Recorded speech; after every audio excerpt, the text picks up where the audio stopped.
Hey, what's going on, everyone? It's Kyle Henderson, along with Tony Scalis and Tyler Waldrop. NFL draft is finally here. Finally got some real sports to talk about. I'm tired of watching these these old school games from the past. We're finally talking about real sports. Tyler, Tony here to join us. We're going to break it all down, how this is going to work. I mean, it's going to be pretty informal, so enjoy yourselves.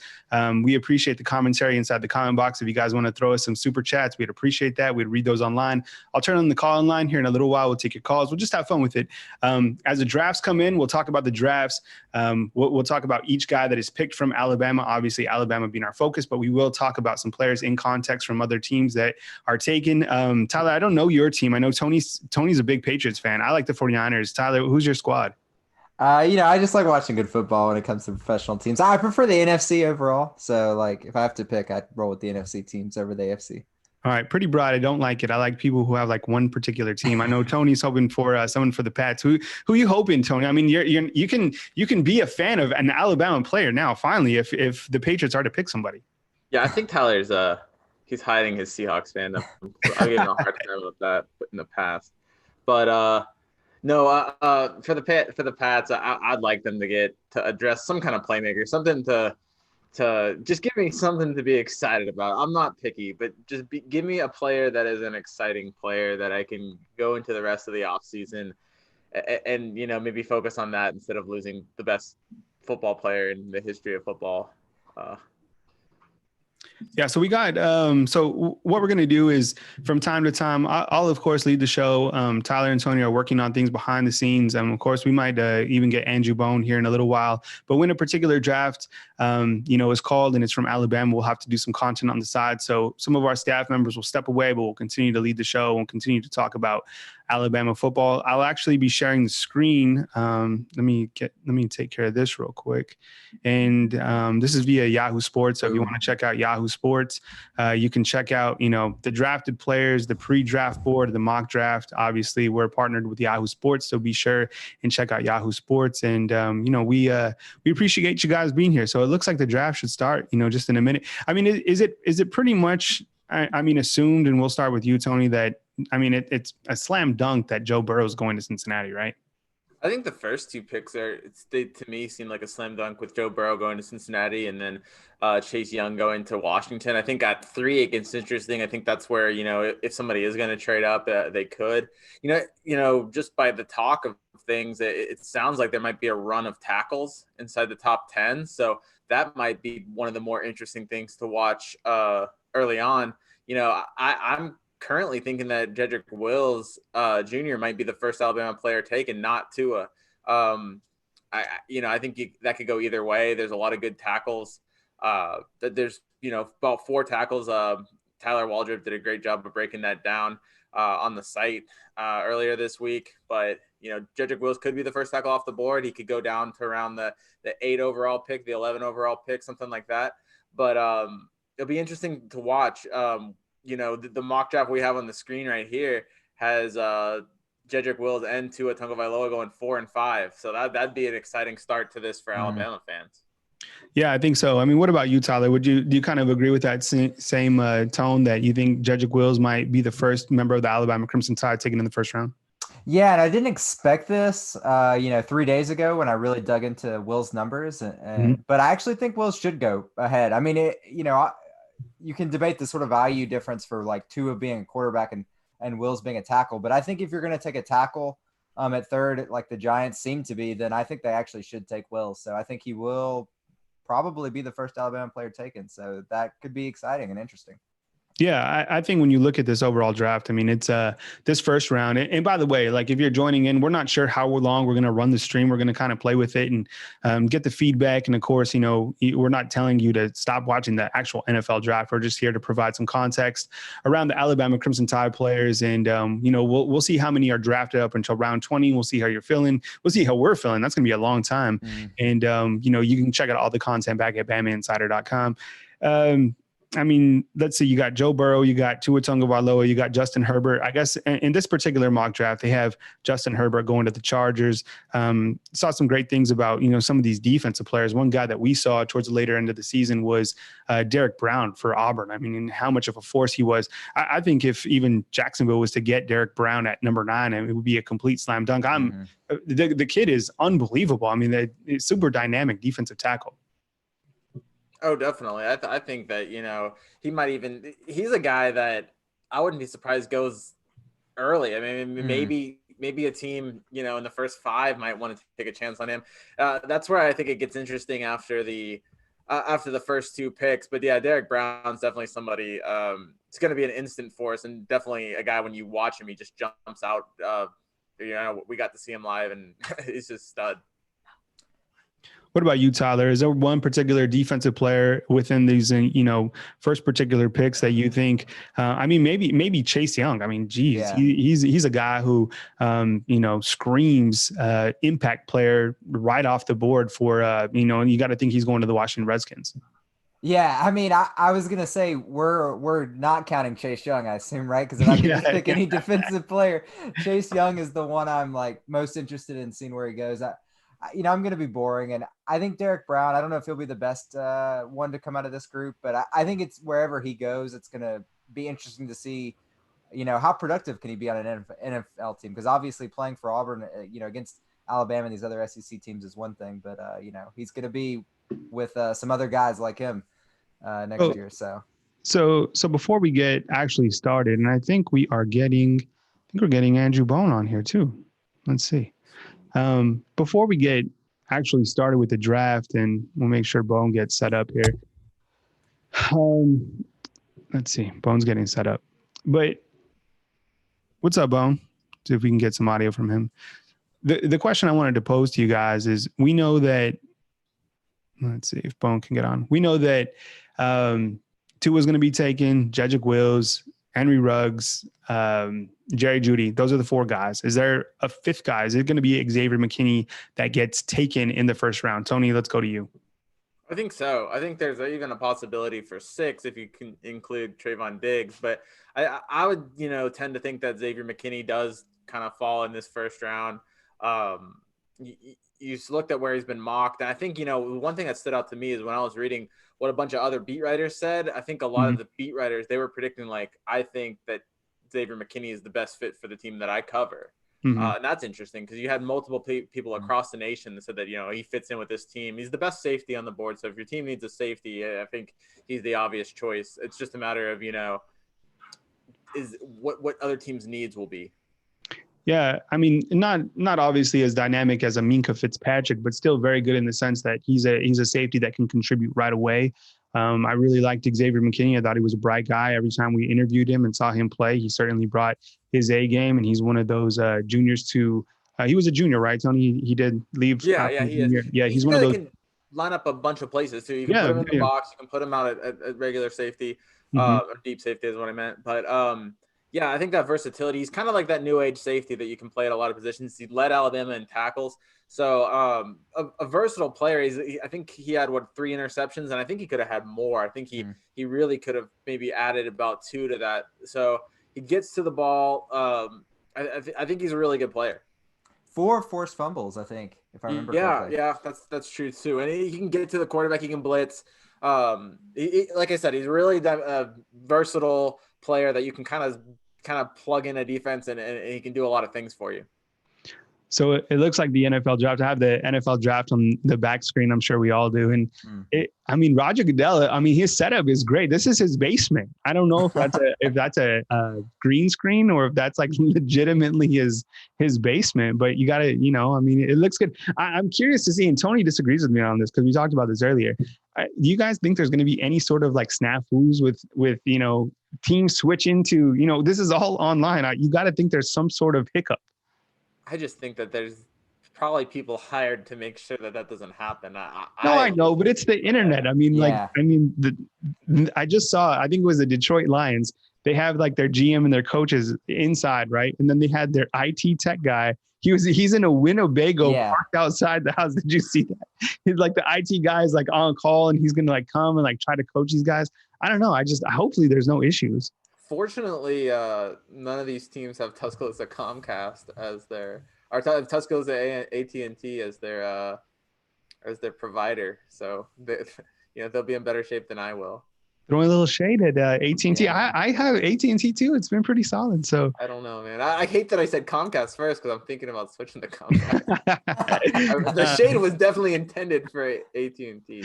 I don't know what this is, but I'm sure it's some sort of obviously they're giving thanks to our medical workers. And wow, I mean, this whole thing has just been insane to really follow and to keep track of. I hope there's so many people that have been affected. And I even saw Todd McShay. He was he announced that he had coronavirus. I think he just announced it today, right? Mm-hmm. Yeah, I believe so. Yeah. I mean, this is like this is like his day, man. Yeah, that's what Tyler was saying. I mean, this is like his day. He does everything for this, and then hopefully he's going to be all right. I mean, geez. All right. So let's see. We got Tua. I mean, would it be shocking if Tua falls out of the top 10? It would be, right? I mean, we'd all be shocked. I would. Yeah. Be. Yeah, I'd be shocked. I think it's possible. But I don't see him going past Los Angeles. Sorry, at number 6. If he does, then I guess things could happen. It really depends. I kind of don't think I don't buy into the fact that Miami's not going to pick a quarterback. So that would really kind of lock him into the top 6.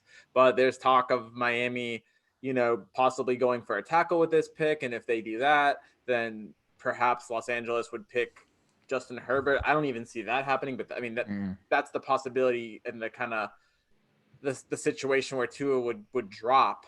I actually think there might be more of a chance of Justin Herbert dropping than there would be Tua. I just think teams, a lot of this might be a smokescreen. And then when I look at the potential of these players, to be honest with you, if it wasn't for the injury concerns, I think you'd have Tua go either number 1 or number 2. And you'd definitely have Burrow and Tua at the first 2 picks. Obviously you can't take away the injury concern, but I mean, let's not forget about the potential here. And, I don't know. I see a higher ceiling on Tua than I do on, any of the 3 quarterbacks that could go in the top 20. Now, Tyler, you broke down. You had a feature breaking down the quarterbacks. You talked about Justin Herbert. You talked about Tua Tagovailoa. Tell us some of the kind of the bullet points that you uncovered when doing the research on that article. Yeah, I mean, first of all, are the Dolphins really going to do this again? They're going to, after passing on Drew Brees before, they're going to supposedly pass on Tua. That would be crazy. But I mean, just, when you look at the numbers, obviously Herbert sort of has the advantage when you look at the health factor. And that's sort of the big thing that, I think we can't account for. We don't know how teams are going to really evaluate that. But, I feel like Tua had the advantage in, just about all the other categories. I'm actually pulling it up now so I can sort of go. But I look, if you look at, downfield, like who's going to have the advantage throwing downfield, the numbers suggest Tua has the advantage there. The numbers suggest Tua has the advantage under pressure. And then like when you look at like when they played elite defenses, top 40 defenses, it was Tua. Like, and that's what, I mean, I think that's what we all thought. Like, if you watch those 2 guys, which I watched Justin Herbert at least 4 or 5 games, and I watched Tua 7 or 8 games, like Tua looks like a first rounder, and Herbert looks like a guy to me. Bone, what's up, man? Hey, what's up? You doing all right? Yeah, just getting ready for this draft, Good to have you. Ready to see how things go tonight. As much as we've talked, Andrew, I don't think you've ever told me what your NFL team is. Who are my NFL teams? No, you can only have one team. Come on. But it's funny because I grew up in I grew up an Alabama fan, and Alabama didn't really have a lot of NFL players at the time, so it was like you tried to find some teams that had some Alabama guys on it, tried to follow those guys, but really there weren't a lot of them out there. So I actually started following the Green Bay Packers when I was young because I loved Brett Favre, loved Sterling Sharp, wide receiver. I mean, that was my team. I mean, I loved them forever. And Brett Favre beat Alabama when he played for Southern Miss back in the day.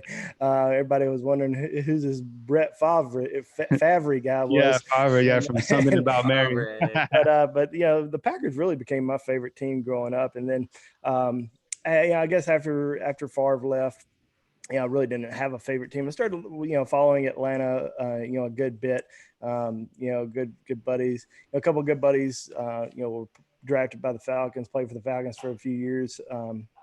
Mike Johnson being one of them, and John Parker Wilson, those guys. So try to follow them a good bit and, start cheering for them. But then when you start seeing all these Alabama guys get drafted every single year, you try to, you're like, wow, you can't really cheer for one team over the other. Obviously the Ravens were one of those teams that, kept picking Alabama guys because of Ozzie Newsome being the general manager. And then, the Washington Redskins, obviously they, half their rosters former Alabama players. But I really don't have a favorite team now. I just like watching NFL, like watching, guys have a lot of success. Obviously, like watching the Tennessee Titans with, King Henry and Rashaan Evans. Obviously love watching those guys play. And, it's there's a lot of good Alabama players out there they're doing really, really well in the NFL. I think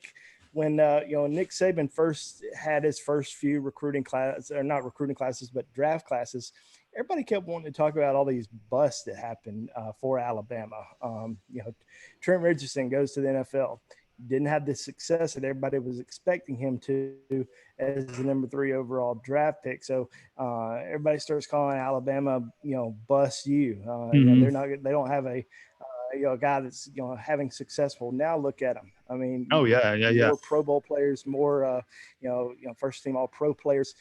There's just so much talent. I was looking at a list the other day of all the Alabama players in the league right now. And it's just, it's unbelievable the amount of success that those guys are having, and the amount of talent that's in the league from Alabama. I mean, and it's every single position, and quarterback finally going to get that first round NFL draft pick since Richard Todd. Alabama's finally going to get over that hurdle, and now they can really sell it. Obviously, Alabama coaches, Alabama assistants, all these people like to point out Alabama's first round because they, send more players in the first round. Every single year they've had more players drafted in the first round than any other school, since 2010. And I think that's accurate. I make it sound accurate. But I think that, a lot of these guys, no, they're not bust anymore. These are guys that are first round draft picks, and they come into the league and have a lot of success. And obviously they get rewarded with first team all pros, Pro Bowl selections. And obviously, you want to see guys have success in the playoffs, and watching Derrick Henry and his success last year in the playoffs was a lot of fun. So I think, we're getting close to the actual draft starting, right? I mean, this looks like the official, we're about to be on the clock right here. So as I mentioned to everybody, we're kind of just, provide some analysis and some context about the players that are drafted in the NFL. And, appreciate you guys sticking with us the whole time. And let's see, I think we're about ready to go. But I think now is a good time to tell you. So thank you very much for joining us on YouTube. We appreciate you watching on BamaInsider.com. And also, we've reached a threshold on our YouTube channel where you can now become a loyal fan of BamaInsider.com. A lot of people are always emailing me and asking, well, how, we're already a subscriber on BamaInsider.com. How can we contribute more? How can we help the cause? Like, how can we contribute to the business? And you can now join on BamaInsider.com. You're going to see a join button on BamaInsider.com. You can get a loyalty badge, and then you can also upgrade and get exclusive content from the BamaInsider.com staff. So if you're interested, I'll be sure and put more information in the members tab, and appreciate you guys' support. It certainly helps out, and we continue to enjoy bringing the content to you from BamaInsider.com. And we're almost past this. It feels good to finally be talking some real sports, and I can see Roger Goodell on now talking about, it looks like the first pick, is almost on the clock. So it feels good. Any I know, Bone, you joined us a little bit late, but you have on the clock. Cincinnati's on the clock. Bone, would you be I mean, you wouldn't. We all talked about this earlier, but you'd be absolutely shocked if Tua falls out of the top 10, right? Oh yeah, absolutely shocked. I think there's a lot of positive reports coming out about him today. Be shocked if I know there's been talk about Herbert being selected by Miami. I think it's a little crazy if they take him over Tua. I'm still going with Miami picking Tua right now. But if he falls out, then out of the top 5, I'd be shocked if he falls out of the top 10. I think he's a lock for the top 10 in my opinion. Am I the only one who Cincinnati was to go take Tua right now? Yeah, that'd be crazy. Everybody. Am I the only one who thinks Tua is going to the Chargers? No, I think you're the only. I think it's a very realistic possibility, especially if Miami takes Herbert here. But my gut, I don't know anything. My gut's just saying he's going to end up going to Miami. Yeah, we're all just guessing. Tony, did you say you agree with me? You think? I wouldn't be surprised. I mean, that's not a pick. That's not a pick. Other than him, inevitably going to New England, I think that the Chargers would be a good destination for him. Okay, so obviously you hope he falls all the way down to 23 and goes to the Patriots. Selfishly, yeah. Yeah, I just, I mean, a lot of the talk has been on Tua, but there's so many guys, in this draft from Alabama, and a lot of guys that we haven't talked about just because they're not first-round guys, but I don't think we shouldn't just skip on them completely. Guys that, could potentially fall in that second to third round. A guy that I'd be curious to get you guys' take is Terrell Lewis. I mean, he's a guy who, he dealt with a bunch of injuries while he was at Alabama. But he played the good majority of last season and maybe he wasn't effective in some people's eyes, but I think overall, like with his intangibles, he could be a guy who, someone gets in that second round who's going to be, maybe even a day one starter. He's that good at, chasing down the quarterback. I guess he could be that good. What's your guys' take on a player like Terrell Lewis? Yeah, I think he's a day 2 draft guy, in my opinion. I don't think he'll be drafted tonight, but he's got a lot of raw potential. I think, the injuries obviously, limited his development. So he'll have to kind of grow with his NFL team. But if you're looking for a guy that has all the measurables and, he's also shown it in spurts, he can definitely affect the game tremendously with his pass rushing ability. So I wouldn't be surprised if a team in the second round gives him a shot. And, he's the guy that might go in the second round, but kind of have first round talent. Yeah, I think the biggest thing is my bad, Tyler. No, I think the good. biggest thing there is just staying healthy for Terrell. Because he suffered some, he was, I hate to use the term injury prone because he's just suffered some injuries, suffered some injuries throughout high school, suffered some injuries throughout college, and just unfortunate. That's kind of the word that I like to use rather than injury prone. Just unfortunate circumstances. But when he's healthy, I mean, he is he's a hoss out there on the field. He can definitely disrupt the pass rush and get in the backfield. Obviously, everybody wants to remember about his play in the national championship, even though Georgia made that field goal. He had that big sack and definitely a big injury in that Bulldog. So. Yeah, I think the biggest thing with him, like I said, just healthy. If he can go to it, he's got a chance to make an impact. What about you, Tyler? Get some words in on Lewis. Yeah, I mean, I think he's great. I think he's going to be an incredible player in the NFL. But if I was a GM and maybe my defense was lacking, especially up front, I think I'd pass. I think the team that's going to end up with him is going to be a team that already has some depth in the front seven, and they're kind of just bringing him in to compete. And if he's there, he's great, but they're not going to be in a bad spot if he gets hurt and misses some time. I'd hate to say we've got to have Terrell Lewis week in and week out just with his history. But again, I think if he can stay healthy, like those guys said, he's great. Just going to have I think he's going to have a fantastic career at the NFL, especially, getting after the quarterback. Tony, who are some other guys in that we could see drafted on day 2 from Alabama? I mean, Raekwon Davis, is he the only other one? Yeah, I mean, I don't know. Yeah. Raekwon Davis. I mean, well, he's talking about day 2. It depends on how you feel about Trayvon. He's a guy that could be a tweener. He could go tonight or he could go early. And on day 2, I think you'd look at Raekwon. You'd obviously look at Terrell. I think those 2 defensive backs are also interesting. I'm not sure. I think they're more day 3 guys, but you look at a Shaheem Carter and a Jared Maiden and maybe, I don't know, maybe Shaheem.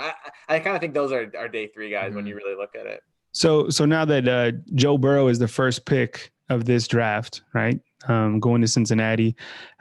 We all saw him play. We saw him play, the past couple of seasons. Talk about the transformation from, 1 year to the next. I mean, a lot of it obviously was the offense, but Joe Burrow completely balled out during last season. All the credit to him.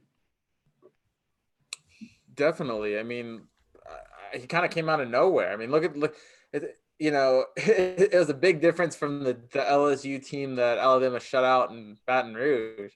I mean, it kind of took college football by storm. I don't know if college football will ever have somebody in a power conference put together a season like Joe Burrow did. Those numbers are like, I'd say video game numbers, but I don't think I'm that good at video games. So. No, he certainly crushed it. I mean, that performance, he came up big, in all phases, and, credit to those guys for developing him and putting him, in the right spot. But he also had some dangerous wide receivers. I mean, the LSU offense was amazing.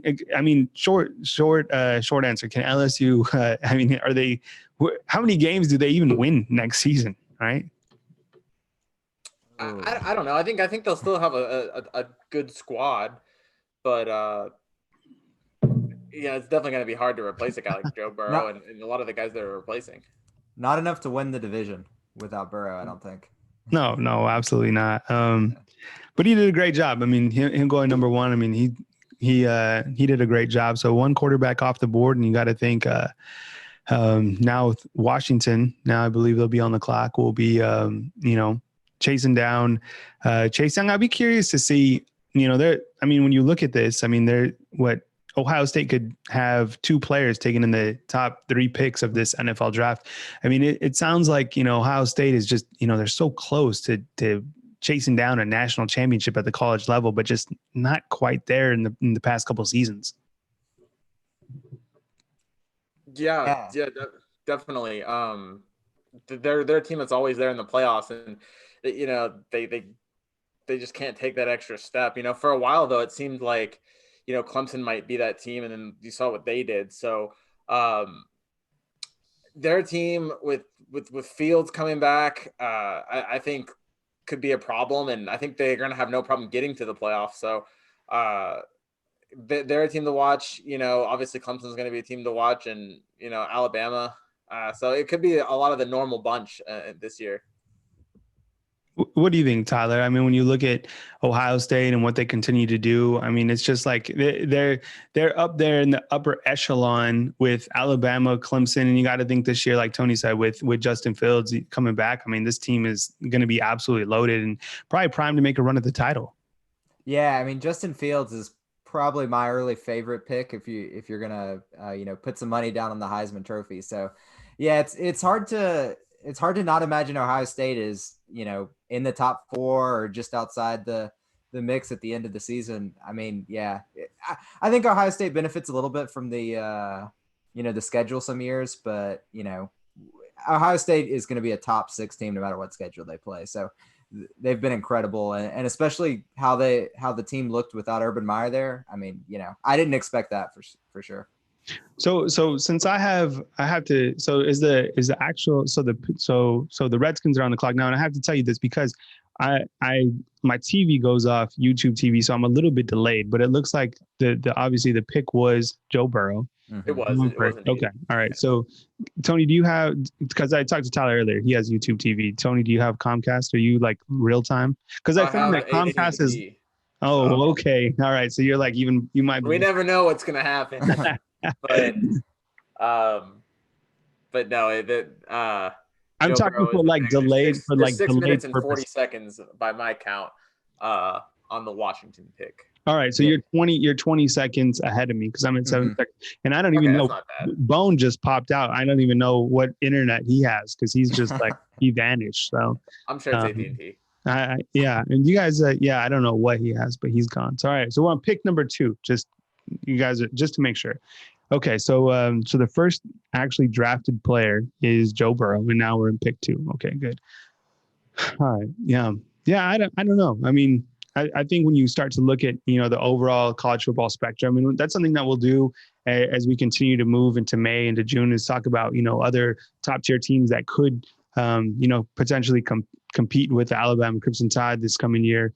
Another one, and I was kind of cruising through the draft. I don't know like the draft offhand, but how many players from Georgia are set to go in round 1?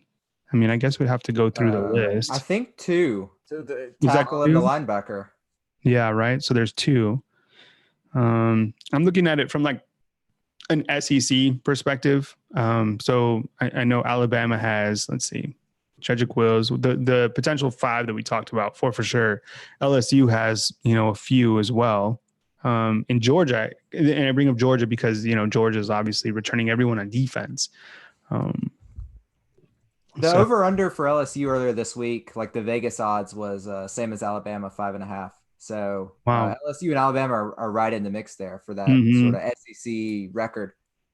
I definitely How many think first round picks? under there, right? 5.5 or 4.5. The LSU was at 5.5. Right, The 5.5, under yeah. was favored. Like the odds, Yeah. if you actually break down the odds, like Vegas would tell you Alabama should have more guys than LSU, but the like over under was set at the same. So Vegas is. I would take using the kinda right under there. at 5.5 for Alabama. I mean, if I'm betting money on it, because 5 sounds more of a realistic number than 6. I was surprised, but the over was again. This was earlier this week. I haven't looked in the last couple of days, but the over was favored for Alabama slightly, and the under was heavily favored for LSU. But I think So that's just fans getting excited because yeah, that's tough. Every year it seems like people say, "Oh, this team's gonna get 6 first-round picks," and it doesn't happen that way. People slip, and different teams have different needs at certain areas. So it'd be really tough for Alabama to get 6. It's possible, but I'm kind of leaning more towards 5. Maybe this question, is hard to answer. We talked about this before we went live. And this is regarding the Alabama wide receivers. And this is for you out there on YouTube or on BamaInsider.com if you're watching live. If you're making a pick, and I get it, every team has different needs, but when I'm asking you to pick a wide receiver between Henry Ruggs or Jerry Jeudy, does it matter which wide receiver you get in this draft? Does one have something that the other doesn't? Are those the similar type picks? Tyler, we'll start with you. Who are you picking if you have to choose between Jerry Jeudy, Henry Ruggs? And I guess I'll give you the option. It doesn't matter.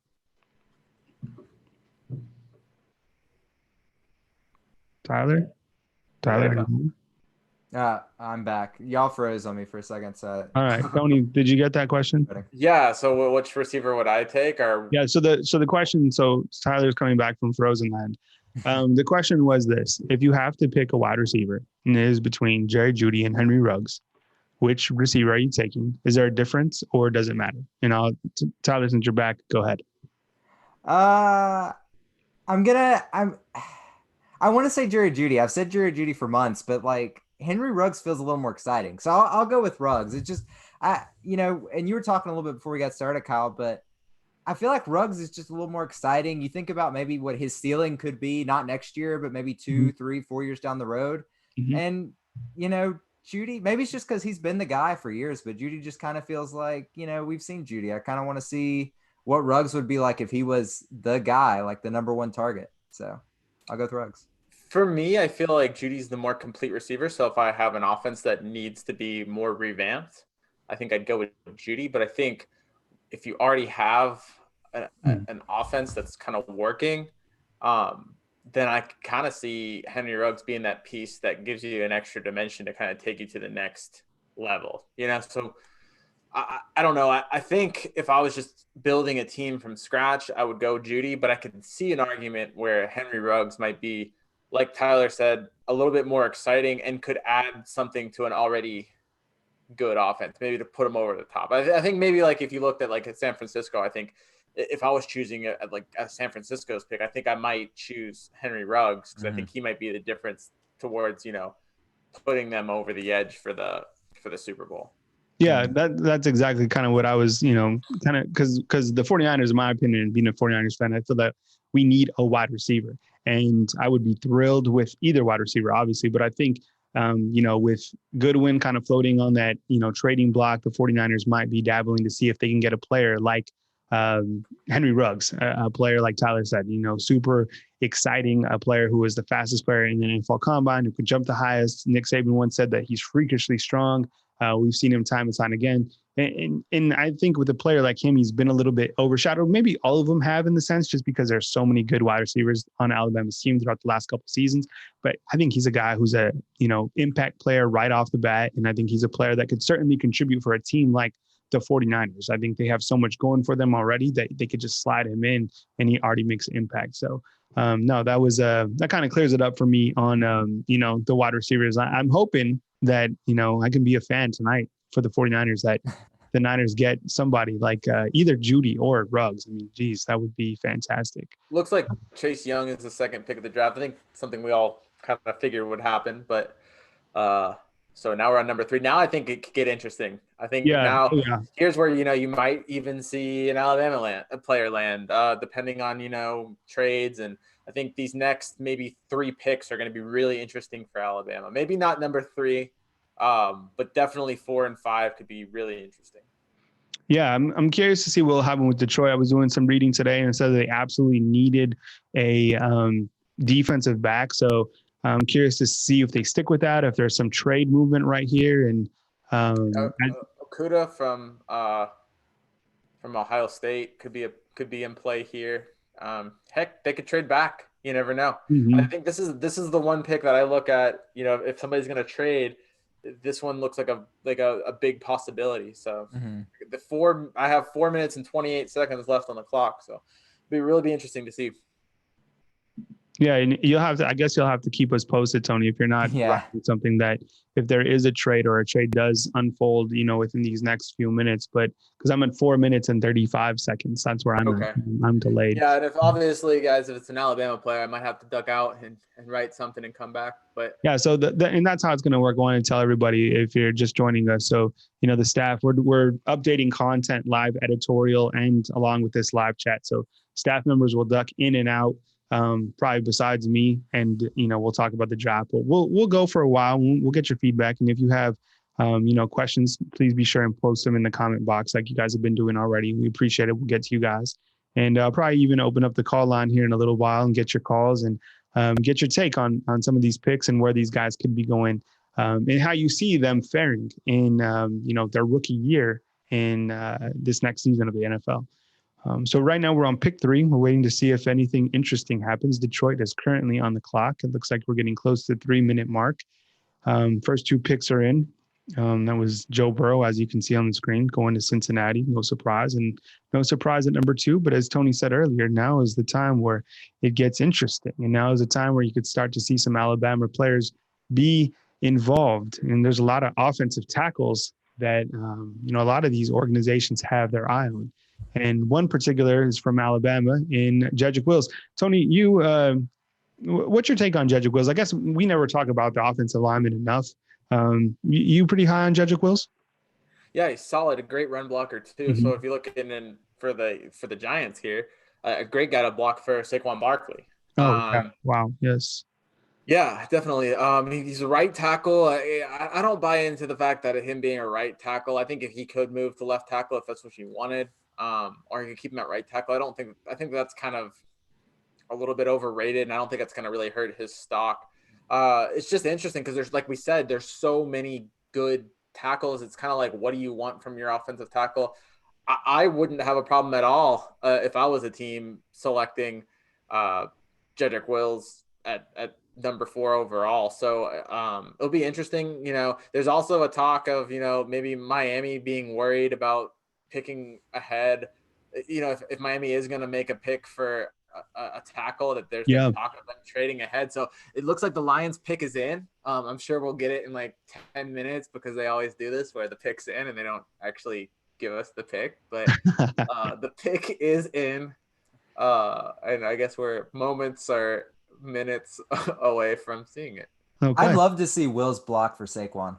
Like that That'd would be just great. be Yeah, that was great. TV. No You doubt. also got to have extra protection for Daniel Jones, who they've invested in. So they've really invested in skill players in that offense. So you need somebody to block for them, and that's been a problem for them. So would not be surprised to see them go tackle there. All right. So we're on pick 3, and we're all awaiting the pick is in for the Lions. So we'll see what happens here. But Yeah, I think that's a great call, Tony. I mean, Jedrick Wills outside for Saquon Barkley. I mean, Saquon Barkley's he's fantastic. I mean, he's my favorite back in the NFL. And I'm not even, I already said many times I'm a 49ers fan, but that kid is a beast. I think he had like a 42-inch vertical. And actually it was Charles Huff, who is the current Alabama coach for the running backs, who was his coach in Penn State. So, I mean, talk about developing guys. And now think about this. Charles Huff has, 2 years to develop Najee Harris. That's crazy. Those are going to be some good backs to have under his resume, right? I mean, it's like. Yeah, isn't it? I'm still surprised Najee's not like in this draft. Like that was the biggest surprise for me out of all the guys that made decisions. I was surprised. Here comes the Najee pick. The selection is bum bum bum. I have it on mute, so I can't hear it when it's said. Jeff Okudah, cornerback, Ohio State. So that's kind of what we were thinking too. They needed that cornerback. That makes sense for the Lions. Yeah, I think maybe that kind of might be our first hint at maybe this is a smoke screen with Miami taking a tackle. Maybe Miami does take a quarterback here. This whole talk of them trading up to get this tackle, it might not happen. So this might be an encouraging sign for Tua, depending on how you want to look at it. There's still a lot of possibilities, but I think it's better for Tua that Miami didn't trade up. Yeah. Okay. So the third pick is in. So we got Okudah going to Detroit. Pick 2 was Chase Young, no surprise, and then pick 1 is Joe Burrow. So now we're on pick 4, and the Giants are currently on the clock. And as we already alluded to, we're kind of figuring that things could line up for Jedrick Wills, who will be the first Alabama Crimson Tide player drafted in the 2020 NFL Draft. Tony will duck away for a minute. Tyler and I will be on, and we'll be talking about Jedrick Wills potentially to New York, unless something does, kind of shake out right now. So now we're getting to the part where, a couple of players from Alabama could start to be on the board, and really no surprise so far. And here's Ohio State's coach right now, who's done a great job with those guys, talking about, having the pick number 2 and pick number 3 taken from Ohio State. It's very impressive. I mean, I guess how many, I guess we'd have to do some research, but Clemson has several, they have a couple guys in here too as well. I know they have Simmons, right? Simmons, who everybody's really excited about. Simmons, and then it's going to be you got Higgins, and I think it's CJ Henderson, but I could have that name wrong. No, yeah. But those are the 3 that I've sort of seen mocked in the first round. CJ Henderson's from Florida. Is it okay? You have Isaiah Simmons from Clemson, and then you have they have a cornerback. T. Higgins, and then let's see, I think they have one other guy. Well, I don't know. I mean, I'm already at pick 40, and I haven't seen. I don't know. This one, Tony has Terrell Lewis at 37. This mock draft. So that'd be right in the second, early in the second round. Yeah, early in the second round, and then they had. Wow, this is interesting. I was a big Laviska Shenault fan, at least on fantasy. They have him going number 38. Tony and I played. Tyler, you'll have to play this year. We played Yahoo college football and fantasy. Tony won. Did you win this last league, Tony? Yeah, I've won both times. You let Tony beat you twice? 2-time reigning champ. I beat him with only picking Texas players too. From the state of Texas. Yeah. No, but I didn't make it to the championship this year. I made it to the semifinals. All right. Yeah.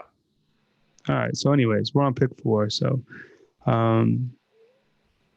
All right. Let me get back to the drafted players. 4 minutes and 58 seconds away from possibly having the first Alabama player taken. I think it'd be great. I mean, Jedrick Wills is a guy. The pick is in. Okay, the pick is in. Oh, wait. Actually, no, wait a minute. I don't know. Nope, they did a Sorry, guys. My bad. They did a graphic. Made it look like the pick is in. I'm watching it on a mute. They did one of those like updated in that final bar. So I was gonna say. I mean, I think a player like Jedrick Wills. I mean, he's a guy. A lot of people say, yeah, he jumped offside so many times. I don't care about that. I mean, he did a great job.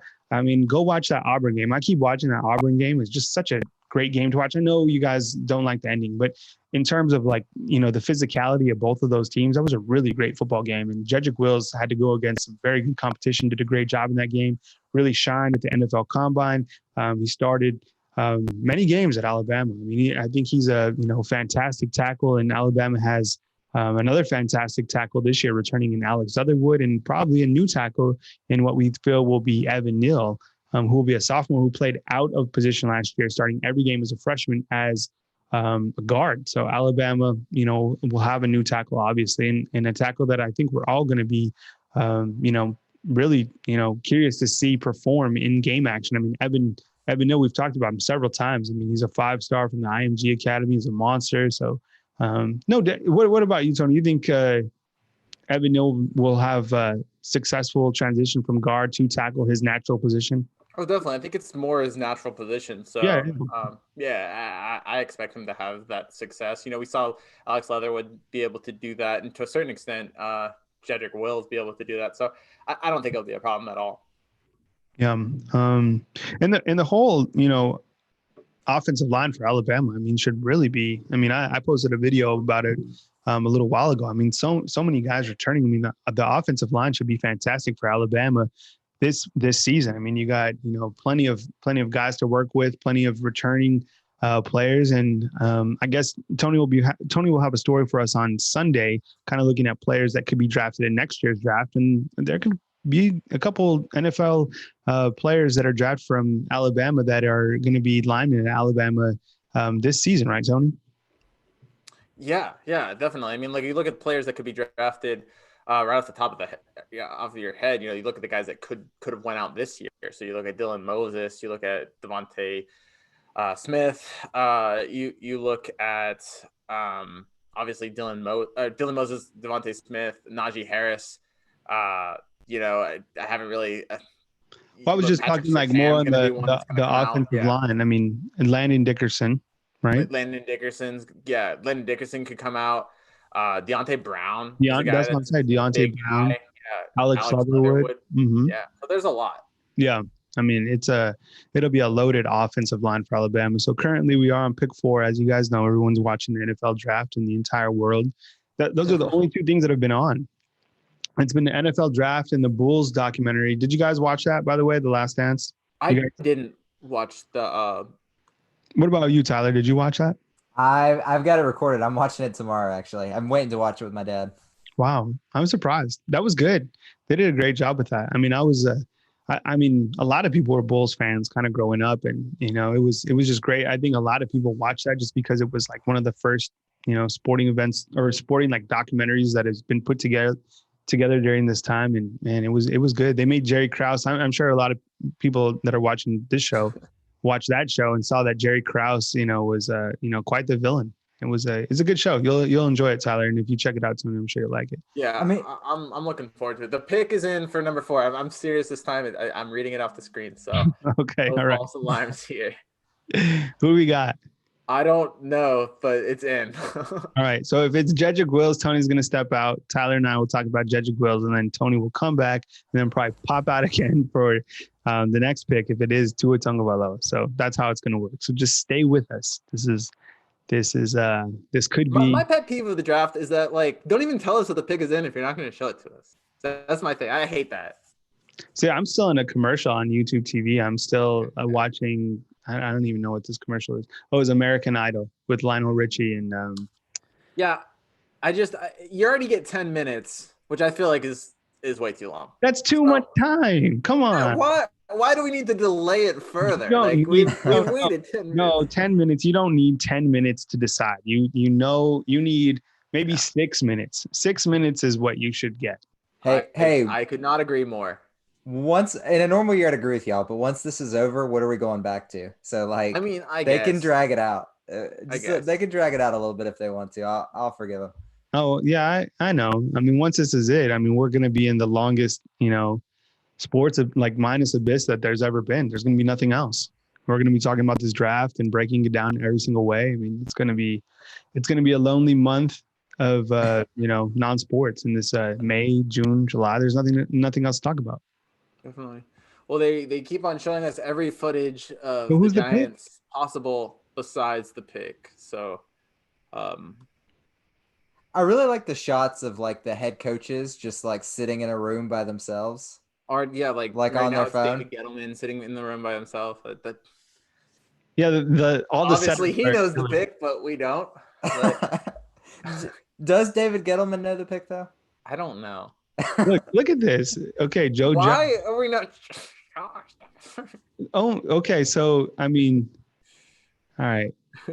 The Giants GM and VP, he could have a way better setup than that.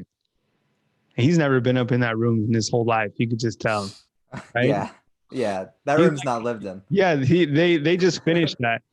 Dang. All right, this is looking like it. Okay, here it is. It is selection. Bum, bum, bum, bum, and I'm not against masks, like people wearing masks, but I'm just kind of Andrew Thomas, offensive tackle, Georgia. So wow, did not go with Wills.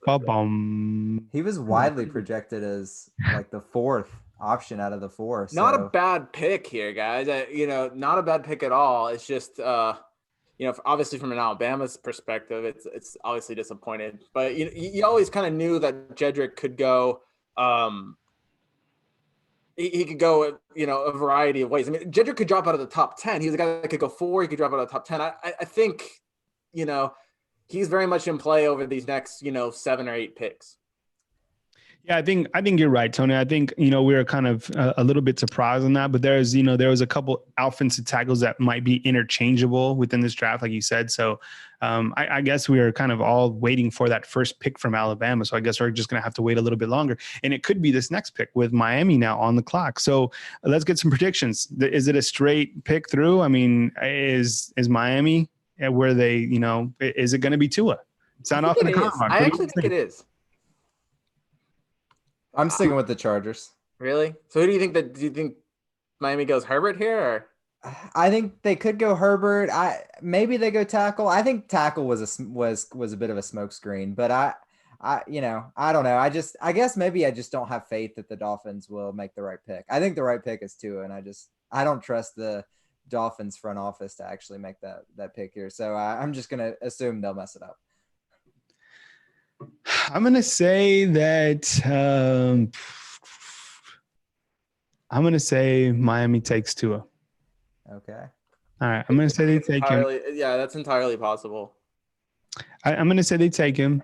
I mean, if they don't, it's get your popcorn ready because it's going to be interesting. I guess obviously it could be the Chargers who are at 6, but things could get a little weird. I mean, we're kind of assuming that Jedrick Wills were kind of getting amped up a little bit and kind of wondering who from Georgia they could take. And here you go. Andrew Thomas is taking over Jedrick Wills at, the number 4 pick. So currently on number 5, we got under 5 minutes. So like Tony and I said earlier, we think 10 minutes is way too much for these teams to have to make their pick.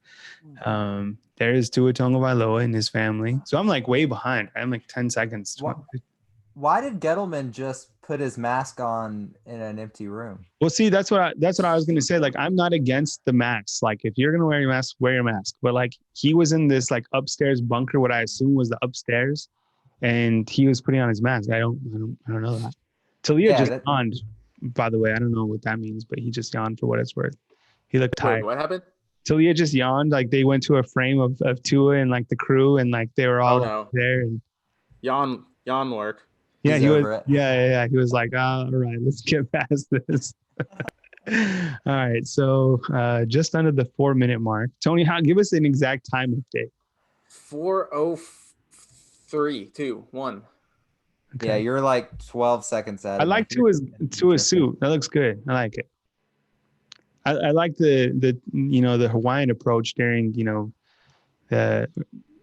the actual season. Some of the jackets that he had were a little bit better than that, in my opinion. But I like this.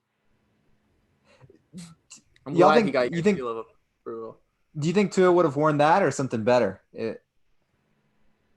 I don't know. I like this one, actually, to be honest. They're showing him. He doesn't look overly excited, but maybe a poker face. I don't know. I think now he looks like his eyes are. I don't know. I'm not gonna diagram.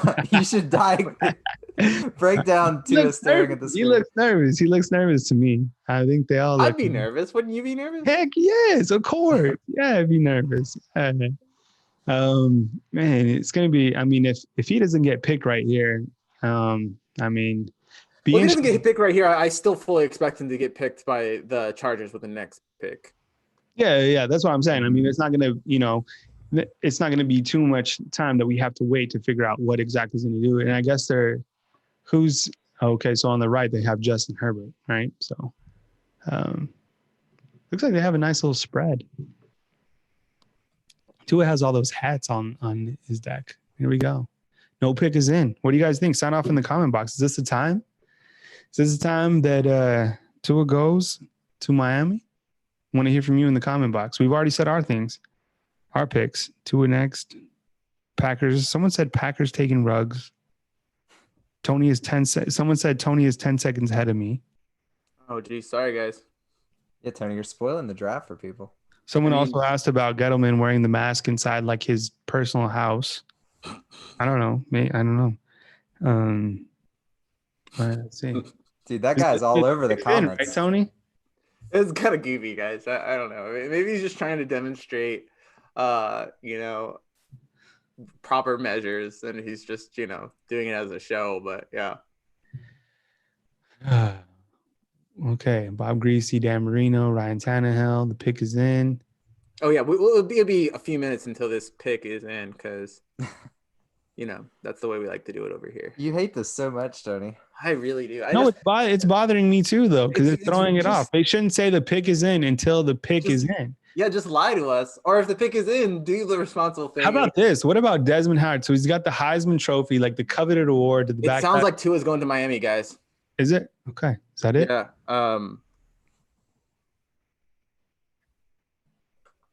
Yeah, it's sounding like Albert Breer just tweeted that Tua is going to Miami. Okay. All right. Well.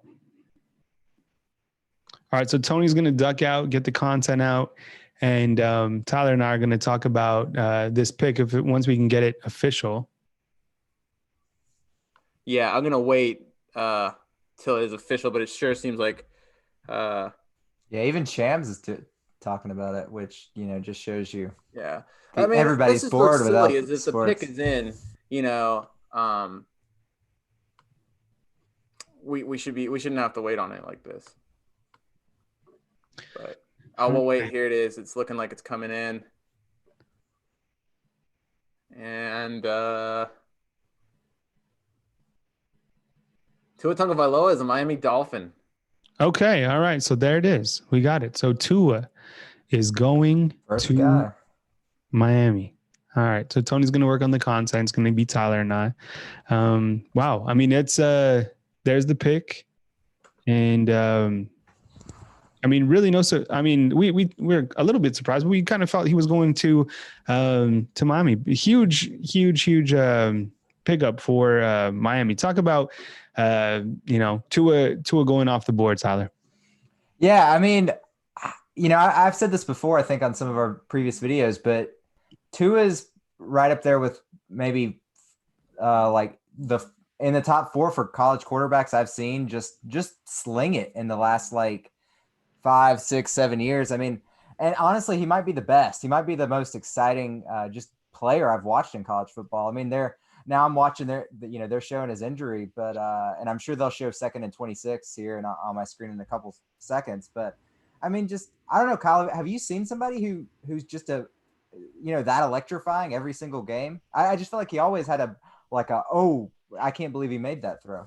Yeah, you know what? I really didn't. And, I'm relatively new to covering Alabama football. And, when I first came in, he was a freshman. He was this, highly anticipated left-hander that was coming in at the time. Jalen Hurts was the quarterback of this team, and he was a freshman.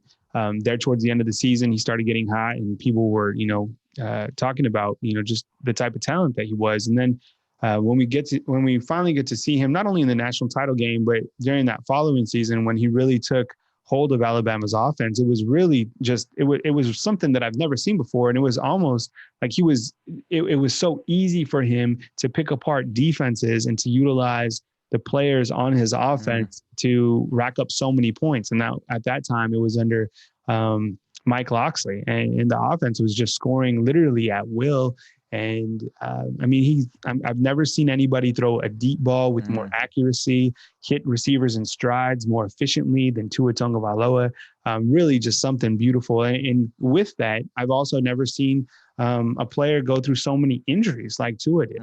And it was like, on one hand, no one could distribute the football like Tua, but on the other hand, you had this player, who had all these injuries. And I'm curious to see, like Nick Saban said, if it was kind of because he got the ball out too late, or if he does have, or if he's just prone to injuries.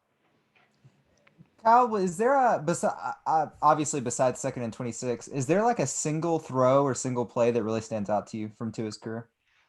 I think, obviously, there's the national title game throw that he had, but there was so many other throws that he did. And actually this isn't even a throw from a game. This is actually from a practice. And so we're standing in the inside practice facility at Alabama, right? And you get to see all the quarterbacks go, and so the quarterbacks are throwing towards us. We're kind of on the outside. And we're about probably 30 yards away. So they have to make a short throw over the middle. And it's Tua, then Mac Jones, then Tua Tagovailoa. That's kind of the order they're going through.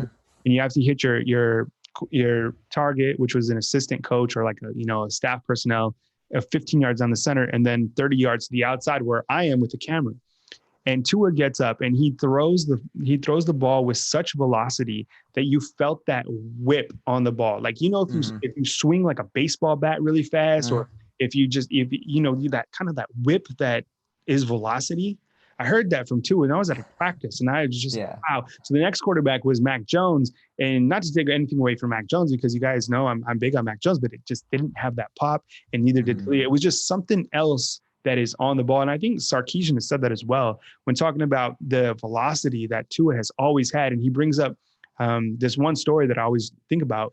I guess when he went to first see Tua throw in Hawaii, there was like 35, 40 mile an hour winds. And Tua was like cutting the wind with his ball. It was just like there was no movement despite the wind.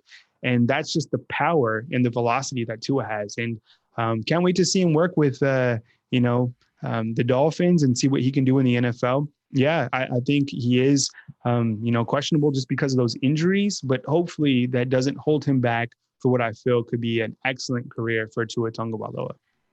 Yeah, it's crazy. I just moved from Florida, and on Sundays I was like, oh my gosh, I have to watch the Dolphins all the time. Now I'm gonna be watching the Dolphins. That's what I'm gonna be turning on Sundays this year. So,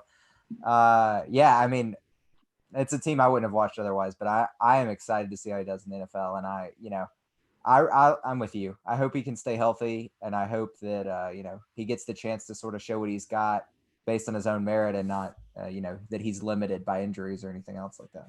Yeah. I mean, what about you? I mean, when you look at, kind of the career that Tua's had, I mean, what stands out about, Tua, and we're almost to the next pick, which will be the Chargers. The crazy thing is, I don't know that there's anyone else that would say this, but the Louisville game, the opener right after the Natty, really struck me because, it's one thing. I kind of expected him to be the starter that game, but like he came out and he sort of just balled out, like, led him down the field first drive, and he made a couple throws either on the first or second drive, I think both, that I was just like, okay, like, I see why he's got the job already. It just struck me because when you're a part of a play like that, like a play that sets the Titanic and all those other, songs. And it's a Yeah, meme. yeah, It's yeah, a yeah. meme for the whole offseason. Yeah, I yeah. mean, he came down and backed it up, in my opinion, in the very first drive. And I thought that was impressive because I'm not sure that there's many guys that can sort of be a part of that moment and then live up to the hype after the whole offseason. Yeah. Okay. We're it looks like the pick. It looks like the pick is probably in, and as you know, Tyler and I are behind. So Yeah, we'll have without to Tony wait. here to tell us what's happening, we're like flying blind. We're like, Yeah. No. Tony behind. will be back in just a second. Is it going to be Justin Herbert? I mean, I guess that would make the most sense. So let me kind of line this up for everybody. Yeah, you would think after, that's sort of been the prediction, is that the Chargers would kind of take Tua or Herbert, whoever's left. I don't know. Herbert seems like a good dude. I definitely hope it works out for him. I didn't see anything from him at Oregon that made me think he's going to be this transcendent face of a franchise quarterback. Yeah, no. I kind of agree. Like, I think he'll be a fine quarterback. But like you, I didn't think, like, anytime I saw him, I wasn't like, okay, this is the guy that's, going to be, and even an instant impact player. Maybe I'm wrong on that. Maybe he'll have a great career this rookie season, but kind of like you, I thought he was a good quarterback, but I didn't think he was going to go ahead of the other two quarterbacks in the draft at any point. So it looks like the other pick is in. I can't believe we're that delayed on the picks. Yeah. Right. Yeah. So I don't know if you're seeing, but I'm seeing that Herbert just got picked. So it's okay. So it's Herbert. All right. So yeah, I'm back, guys, for a little bit. Right. Justin Herbert just got selected. So both quarterbacks are off the board. What do you think about Justin Herbert, Tony? Yeah, I mean, this is the way it should have went. I'm really, I don't want to say proud, but like I think Miami did the right thing. I think they took the player with the higher upside. And this whole talk of teams not taking quarterbacks here, both of these quarterbacks I think are talented, and I'm not surprised they went the way that they did. If anything, I'm a little bit more surprised. Like, I think both these teams just needed a quarterback. So it's I think the better one was taken in Tua, and then I think Justin Herbert's the next best option. It'd be interesting to see if somebody picks Jordan Love in the first round. I'm not quite sold on him, but he's now definitely the best quarterback available. All right, so we're now on pick 7. I'm going to step away for just a second. I think, Tyler, you might be on somehow you got muted. No, I'm still here. I was just typing out some stuff real quick for the site. Okay, cool. All right. I'm going to get some stuff up there as well. All right, so we're at Carolina.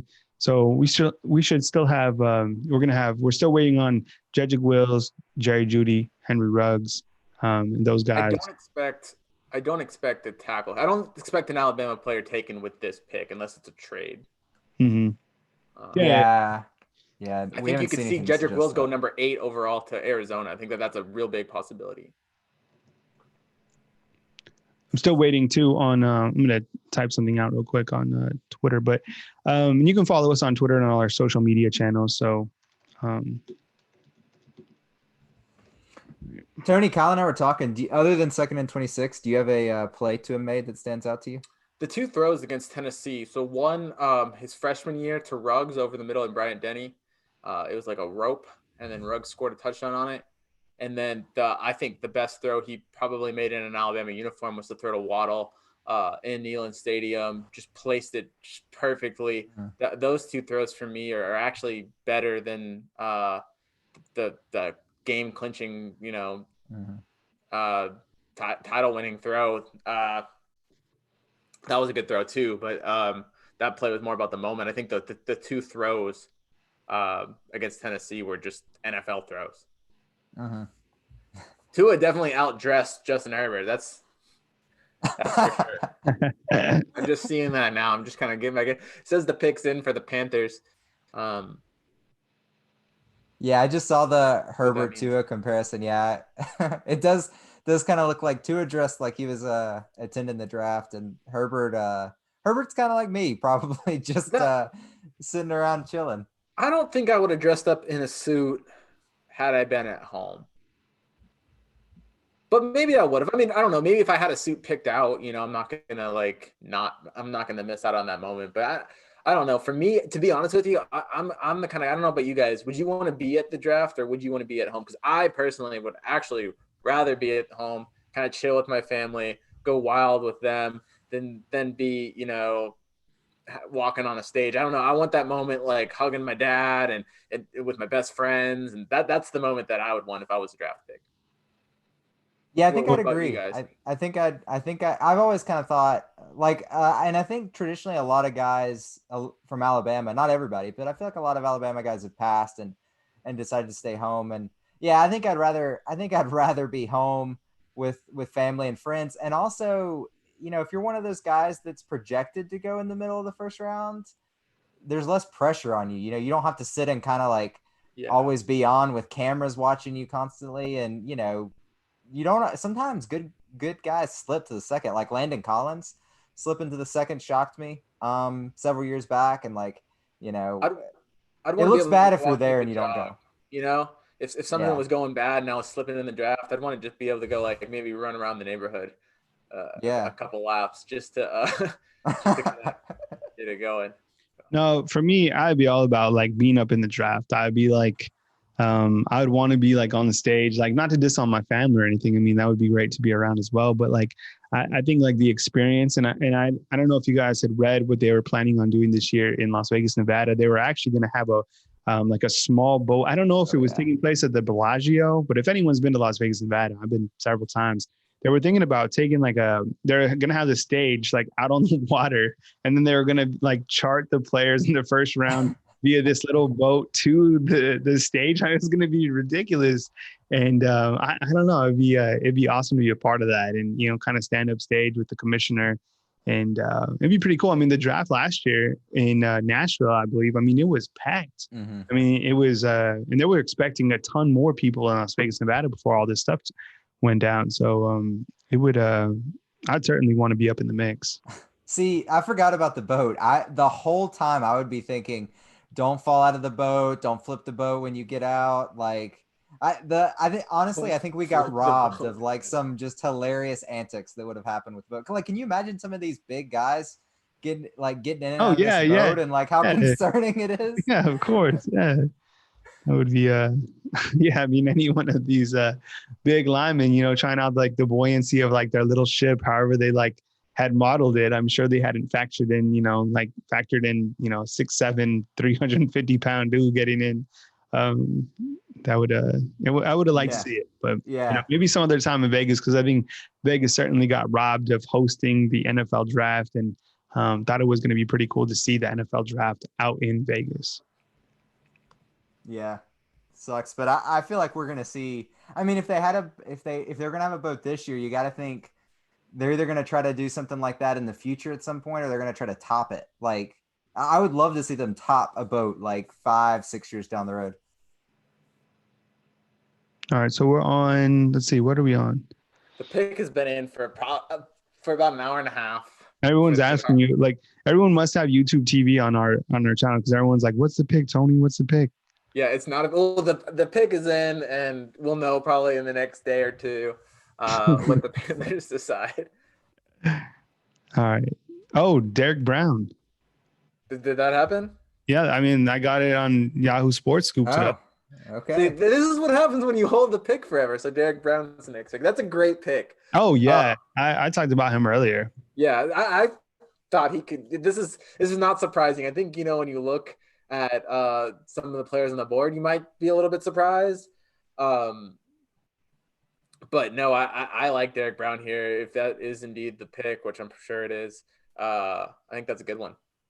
Hey, we just got a $50 super chat from one of our friends, Inspector. Hey, we appreciate that. Thank you. And this was the message: have a cold one on me. There you go. I will. That is a fan right there. We appreciate it. Thank you so much. We will have a cold one. I don't have one I don't have one in the fridge right now, but I'll make sure to get one. No, we will definitely have one on you. So thank you so much. We appreciate it. That will that certainly keeps things going. So Derrick Brown is indeed the number 7th pick.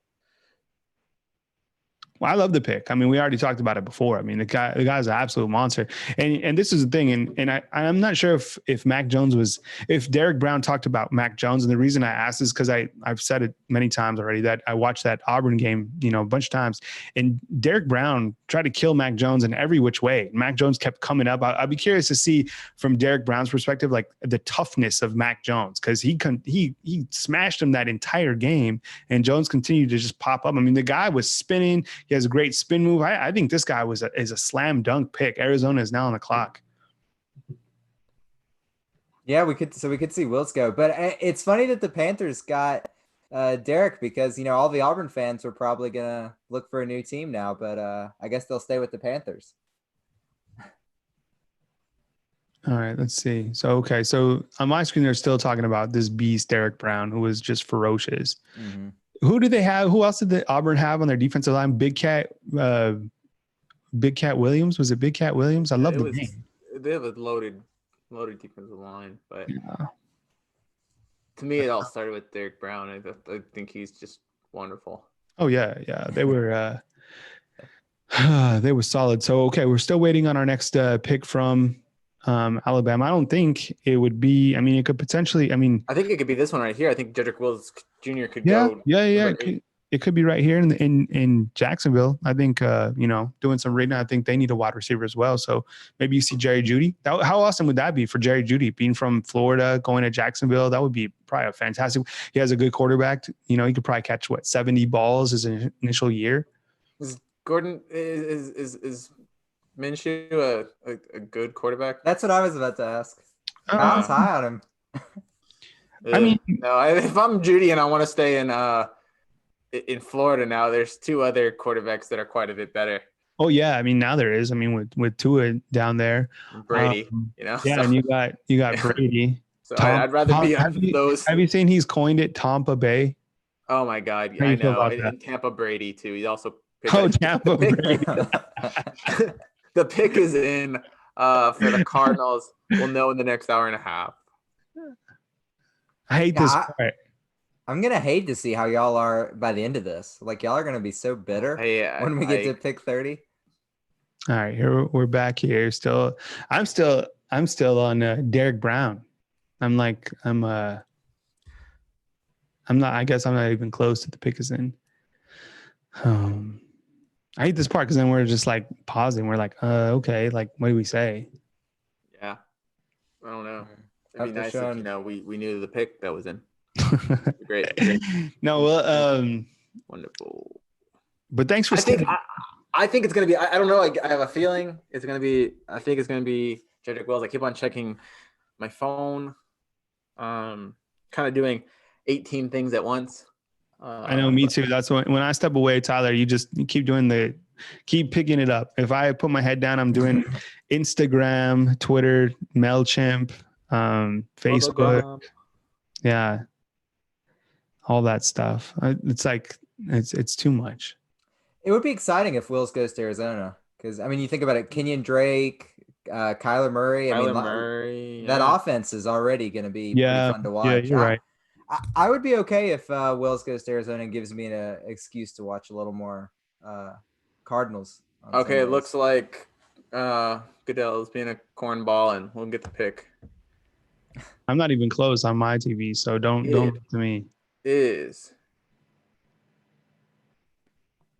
Isaiah Simmons. Oh, he's a good pick. He's a good pick. I was actually thinking that Carolina would pick Simmons at 7. Oh man, so I like that pick for the Cardinals. I mean, obviously it's a bummer for Wills because that's a place that Wills could have went, but yeah, I think that this is a solid pick. Oh yeah, absolutely. I mean, he's a guy who can play, outside edge. I mean, some people have talked about him playing safety, that versatile of a player. We haven't really talked too much about Clemson's defense in the past. We've always talked about their players on the offensive side of the ball, but this is a guy who's, really dynamic. And I think, just like you guys are seeing, I mean, this is a great pick and someone that I really liked. I mean, from Clemson's team. Another guy who nobody really talks about is Brent Venables of Clemson and the job that he's done and how he can. I guess I'd have to dig up how long he's been with Dabo Swinney, but all these coordinators keep getting jobs, and it's interesting that Dabo continues to have him as their defensive coordinator. That certainly helps in terms of the continuity that Clemson has each year. Yeah. Tyler, you go ahead. It reminds me a lot of Kirby. Like Kirby kind of stuck with Saban for a long time before he, eventually moved on to Georgia.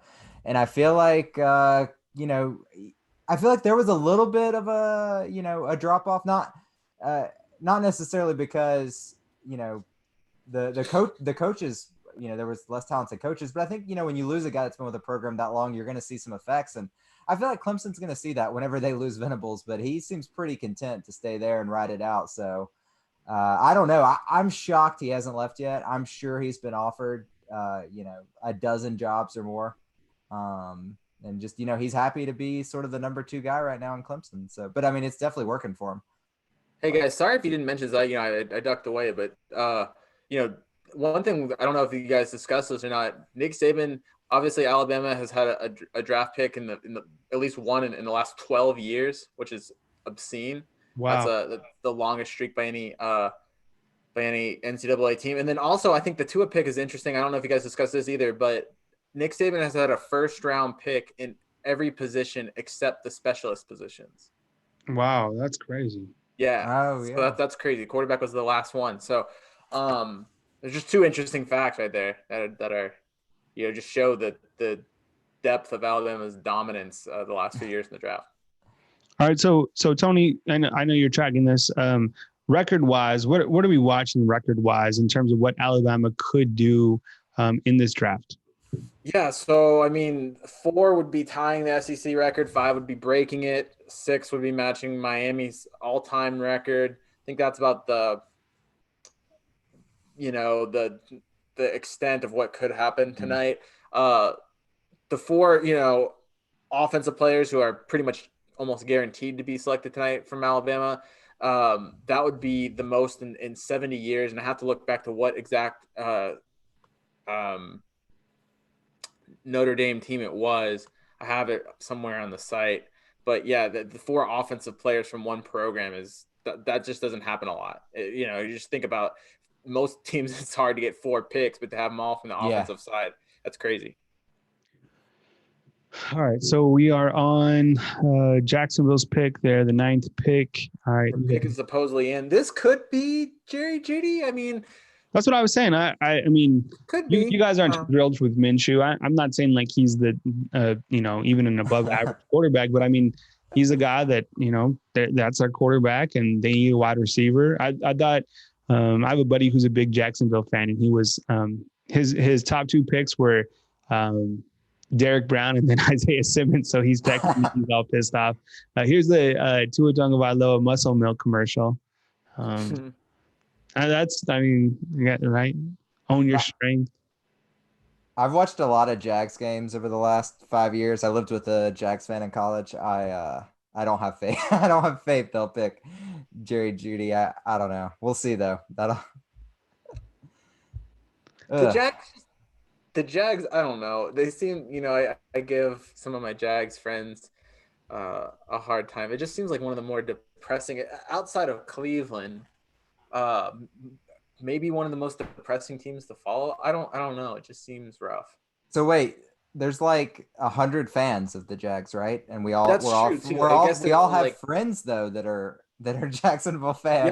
Yeah, we know like the 6 Jags fans. No, I have 2 friends that are like close to me, neighbors who are both Jacksonville fans. I've never met a Jacksonville fan before that, so I don't know. I mean, secret, I mean, whatever. I mean, Jaguars, if you want to, that's just quad. That's just quad. Actually, I actually now looking back, I actually know a bit of Jacksonville fans. Jordan Harper from Bama Insider is a Jacksonville fan. Is he? Harper's a Jags fan? Harper's a Jags fan. But, I think that the thing that Harper has more fun trying to make fun of the Patriots, when you're a Jags fan, I've learned you don't really cheer for the Jags as much as you try to, celebrate other teams' misery. So that's what I've learned from Harper. All right. It's a rough lot. All right, we're on. This pick has been in, so we should get it soon. This was my favorite part of tonight. Tony, I'm worried about you. I don't think you're gonna make it. I This don't is too think much. you can make it either. Too much I'm gonna be hatred. like, I'm probably gonna pop off no matter what on the Patriots pick, just to throw things and punch the wall when they pick like a guard from Michigan. No, but they shouldn't say the pick is in until the pick's in. We've said this enough. Yeah, we're just like. But it's so annoying because we're going through this every single time. Well, now they're starting to get people breaking the picks before the TV, which just doesn't seem like good business. There's a fake Twitter account out there, and I have to admit I fell for it earlier. It said that President Trump was gonna tweet out or have the first pick on. It was like a fake Adam Schefter account, and he said that President Trump was gonna tweet out he's gonna tweet out or like live stream the first pick, and I was like, oh, that's cool, but it was in the fake account. Now it's saying that so I was duped. All right, so pick is in. We are on pick number 9, Jacksonville Jaguars. Tua Tagovailoa going to the Dolphins, as we had all suspected. And Justin Herbert followed, and then Joe Burrow was first quarterback. So you have 3 quarterbacks taken in the top 10. 2 key defensive players that Alabama has seen over the recent years, Derrick from Auburn going to Carolina, and Isaiah Simmons from Clemson going to Arizona, and 2 players in the top 10 from Ohio State. That was pretty impressive. All right, so now we're kind of getting to the let's see. I know I keep on saying that, but I think it's going to get really interesting for Alabama coming up soon. I mean, you look at 9 could be Jeudy, 10, 11 could be – those are Will's territory. Look, the Jags picks coming in now. Looks like it's – let's see. They get you every time, Tony. They get you to like – DJ Henderson, Florida. Yeah, there's another corner. Nope. I don't like this one. This is like – nah. Is this the worst pick of the draft so far? I think so. Yeah. This is the first pick that I'm like, okay. I'm not saying that CJ Henderson's bad. It just seems like there's better players on the board. Yeah, I think there were better players on the board. I think there are better players on the board. This is trade down on this pick. If you're gonna, I think it could have gotten them down. The Browns just jumped. They just locked down on their pick. So I wonder if I'm sure the Browns were maybe having the same reaction that we did. You think they're over it and they're ready to go home? Or I guess they already are home, but they're ready to. I think that, and ESPN doesn't know what the heck to do because they want to milk this out for another 15 minutes, and the Browns just jumped on their picks. I don't know what they're gonna do. The ESPN execs are calling Cleveland right now, swearing up and down. Stall. Yeah. They're like, this could be Jedrick Wills. I've seen Jedrick Wills mocked here. So possibly, I keep on saying that. Well, I'm gonna say Jedrick Wills for every single. We've said Jedrick Wills over the past like 5 teams, so it's like they're not. Eventually, I'm gonna be right. So all right, yeah, go. I mean, I'm again falling, but it says pick is in for the Browns. So we got the Browns. I'm trying to see. Let me scroll up on the screen share. The mock draft had. Oh, another tackle. Yeah, so you're right. Tony could be Jedrick Wills, because it could be worse too. Yeah, that's what I'm saying. There was those 3 offensive tackles who were interchangeable. So you still have Wirfs and Wills still on the board. So Cleveland needing a tackle, this could be another guy. And then as you can see, as we kind of get lower, you got Henry Ruggs, and then Jerry Jeudy. Man, I bet Jerry Jeudy would be pissed going from Miami, and then Tuscaloosa going to Denver. The tweet got deleted, and I didn't get to see it, but it actually does not look like Wills is going to be the pick here. Someone deleted something? I saw, let's see. Was it an official account delete? They're not supposed to tweet it out, so I don't know what the case is here. Oh, I don't like the Browns setup. I don't like their like setup. It's too home officey. They got like a kid announcing something now or saying something now. I don't have it on. Oh, this is cool. I'm getting a feeling it's not going to be. Attaboy Fletcher, age 12. Yeah. That's cool. It's looking like Tristan Wirfs is going to be the pick here. So I don't know if you guys remember last year, there was a kid by the name of Austin Denton who got up. He was in a wheelchair and he got up to announce a pick, just kind of like similar to Fletcher right here.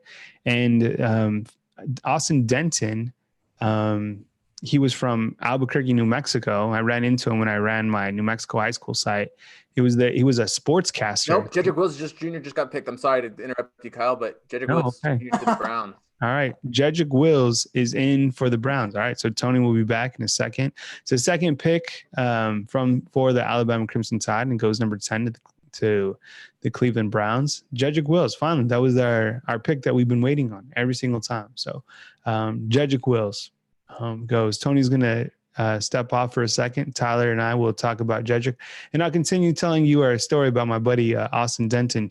Good kid. So Tyler, I mean, when we look at Jedrick Wills, he was a 5-star coming in to Alabama. He had one of the best commitment videos. Remember, he tried on all those suits. Do you remember that by chance? Yeah. He had all those suits that he was trying on. He would like open up a suit and it'd be Kentucky. He'd open up a suit and it'd be someone else. And then finally he had the Alabama like Crimson Tide and the in-stitching. I always remember that. It was good. It was a classic. It would have been great to see him actually like a part of the draft, like in Vegas. See, I think he would have been one of those guys that flourished in the spotlight. You know, he went, I saw earlier on Twitter. I could never pull it off. Obviously, I'm not as cool as Jedrick Wills, but he was going with the all denim approach. It was like he had a denim like jacket and he had the pants on. And I remember, because I follow all these guys on Instagram and whatever.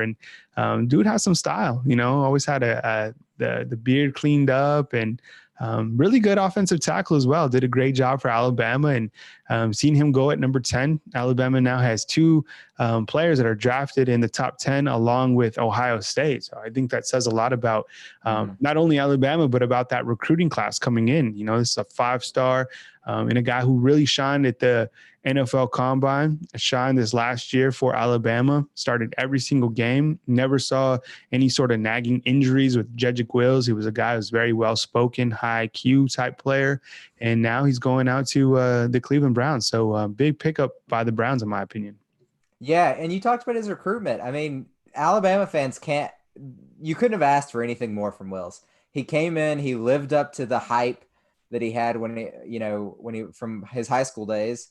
And I mean, he, like I said, he even stayed healthy, like no injury concerns really. And he had to sort of get thrown in the fire a little bit in that national championship game against Georgia, if I remember correctly. And I mean, he played well just about every game, every year. So yeah, I mean, obviously a guy that really deserves the opportunity to move on, and I think he'll be good in Cleveland. I expected him to go to the Cardinals, kind of like Tony said, or the Giants. I'd never really imagined him slipping all the way to the Browns, but I think it's a really good pickup for them. Yeah, no, like I said, I agree. So you still have one more offensive tackle that I assume now will be Wirfs, who's probably going somewhere in this first round. And now we're going to wait on those wide receivers, Henry Ruggs, Jerry Jeudy, and maybe even a possible 5th pick in this first round, which will, we're thinking either Trayvon Diggs or Xavier McKinney. So I guess we'll have to see. So you got the Jets coming up, you got the Raiders, and you got the 49ers, Tampa Bay. And I really don't like that. I don't like that. I don't like Tampa Bay. Do you think the Jets are gonna jump on one of these 3 receivers, either the 2 Alabama guys or CeeDee Lamb? Possibly. I mean, I've seen it. I think I've seen it before that the Jets liked Henry Ruggs. I mean, CeeDee Lamb is another guy who very comparable wide receiver. I mean, we saw him a couple times, and all those wide receivers are dynamic. And I think the thing that I like a little bit more about Ruggs and Jeudy is I felt that they played against better competition. But we'll see how things shake out. Obviously, I mean, you can't go wrong with either of those guys, but curious to see where and if the 49ers take a member of the Crimson Tide. I'm really hoping that they get Ruggs. I would really be elated to see. All right, hold on. It's almost in play. A couple more picks go by. If both of these guys are still left, they'll definitely have the chance to get one of those guys. Yeah. All right. What's your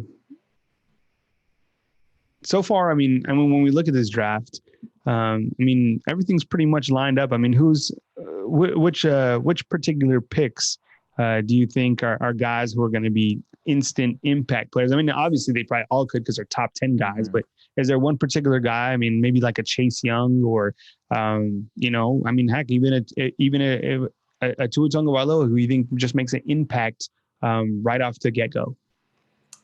I'm going to be interested to see what Miami wants to do with Tua. Tua says he's good to go now. And, I think a couple months back we'd heard, some teams, some front offices had sort of had planned if they ended up with Tua to kind of redshirt him or at least for the first month or two sit him out. So I don't know that Tua would be my pick, although I think Tua probably has the highest potential. It's hard not to say Chase Young. I don't think it's going to be Burrow. I think Cincinnati needs a lot of help. I don't know that he's going to shine right away just with the guys he's got around him. Although he gets back Jonah Williams, Alabama tackle. So that should change that offense. Chase Young is probably the most exciting guy so far. Chase Young or maybe Derrick Brown. I think those are the two names that'll stand out. Like I could see either of those guys just having like a 2-sack game to sort of start the season next year. Don't you think? Yeah, I mean, and I think when we look at the next couple of picks, I mean, I'm good to see Wills Jr. go off the board. Jets, Raiders, like you said, Jets probably take Henry Ruggs. Same with the Raiders, same with the Niners, same with Tampa Bay. And how we're going to do this live stream is I think we'll go until probably Jerry Jeudy and Henry Ruggs get drafted, and then we'll probably get out of here and we'll kind of work on some content that you can read back at BamaInsider.com. We're not going to go all the way to the end of the draft just because, that'll be kind of out of our realm. And I think we'll be over talking at that point about the guys. But we're going to be talking tomorrow on BamaInsider.com about, who will have the best rookie season. So you can read more about that on BamaInsider.com. That's a story for tomorrow, right, Tyler, on Bama Insider? Yeah, and obviously Tony and I are going to write that and we'll debate it later tonight. And currently I don't really know. I don't know who I'm going to pick. I got to wait to see where these guys go. I know Tony and I talked earlier this afternoon, and I think the receivers probably have the best chance to sort of make an instant impact depending on what offense they go into. So yeah, I'm excited to see where Ruggs and Jeudy go. I think, if once they're off the board, it'll probably be one of those two guys who I think could have the best sort of rookie season out of all these picks, even over some of those defensive guys I mentioned. All right, Tyler, go ahead and take it for a minute. I gotta tweet this out real quick. I'm doing a retweet on Jedrick Wills, a former 5-star at Rivals.com. So just you take it away for just a second. Okay. Yeah, I mean, I think just looking at the draft, I think the biggest surprise is, it's been kind of what everybody expected. Like Derrick Brown was a little higher than most people mocked him.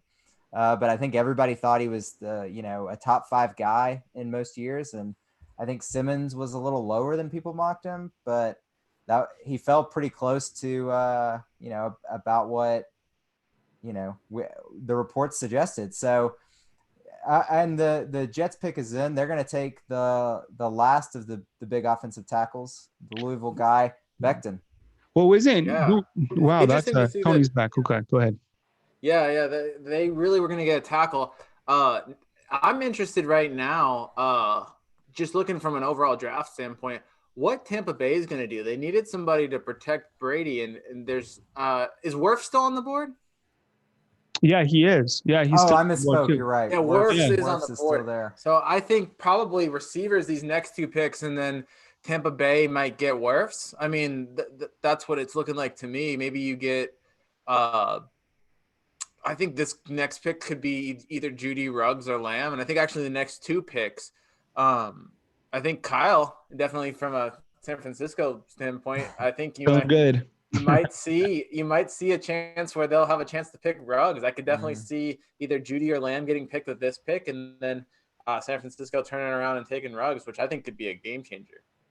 Yeah, that'd be fantastic. That'd be something I'm thinking about. I can't help but think, as we're looking at right now with Mekhi Becton being taken 6'7", 364 pounds, and I haven't watched too much highlights of him at Louisville, but I can tell you just by watching him right now, I can already tell you honestly that Evan Neal of Alabama has more athleticism than him. Honestly, I'm watching this guy's great. I mean, he's a top 15 pick, obviously, but I'm telling you what, Evan Neal, if he continues to trend the way he's trending, and if he has a superb, season at the tackle position, he could be a top 5 pick. Honestly, I mean, the same size, but with much more athleticism than Becton. That's not taking anything away. I'm just telling you that is how good Evan Neal for Alabama is. I mean, he's a extraordinary player, and he's just going to be a sophomore at Alabama this next season. Just a monster. I mean, look at him. This Becton is 6'7", 360. So that's kind of the comparison that Evan Neal is as well. Definitely. I think we're going to be seeing Evan Neal on a draft early on, kind of in a similar situation in a couple of years. So I don't know if that's his sister in the background, but she might be like 6'6". Wow. I'm watching Mekhi Becton push a truck at the moment. Oh my, yeah. I think, we're okay. So the Raiders, I hate to say it, but the Raiders pick is in. Could this be Jeudy? Could this be Ruggs? I think both of them make sense with this pick. The Raiders have always liked speed. Maybe it's Ruggs. I'm doing all sorts of stuff. I'm texting. We're all just hoping. We're all just kind of waiting. Tony, I was sort of talking to out loud to myself a little bit earlier and a little bit to Kyle. Doesn't it kind of feel like this draft has been sort of as expected? Like normally we see like a trade or somebody just kind of picks.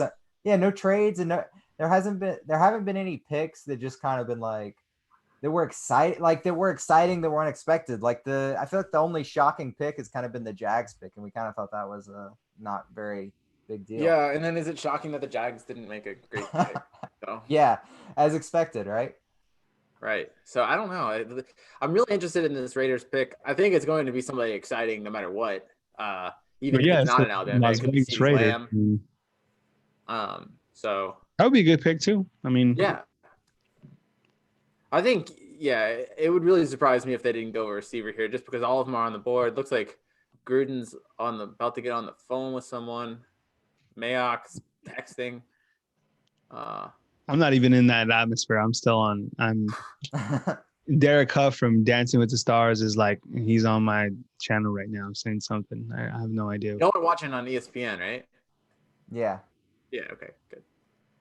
I didn't know if I was describing something that just you are never going to see. Oh no. Yeah. We'll see it in 10 minutes when YouTube TV catches up. I shouldn't say that. Okay. It looks like I love YouTube TV. Announcing things. We'll see it in just a second. What's he going to go with? Is it going to be Jeudy? Is it going to be Ruggs? The pick. I don't think the Raiders will pick Ruggs. I think they'll pick Jeudy or Lamb if they're going to go receiver.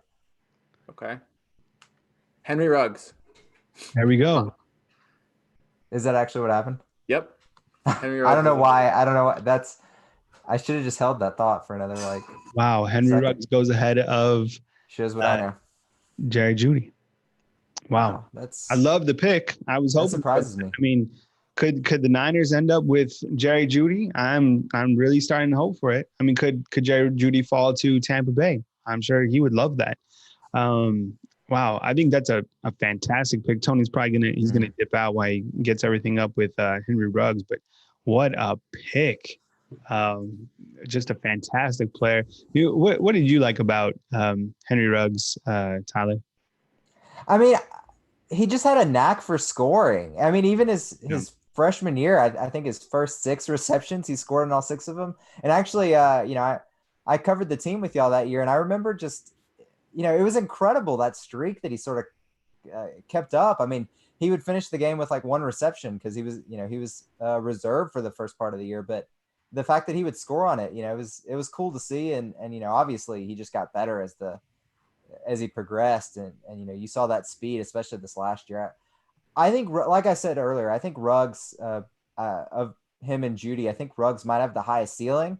Mm-hmm. But Jeudy seems more of the type of guy that's going to have a bigger impact maybe the first year. But I think Ruggs could be just huge in 2 or 3 years. And now they're showing his basketball highlights.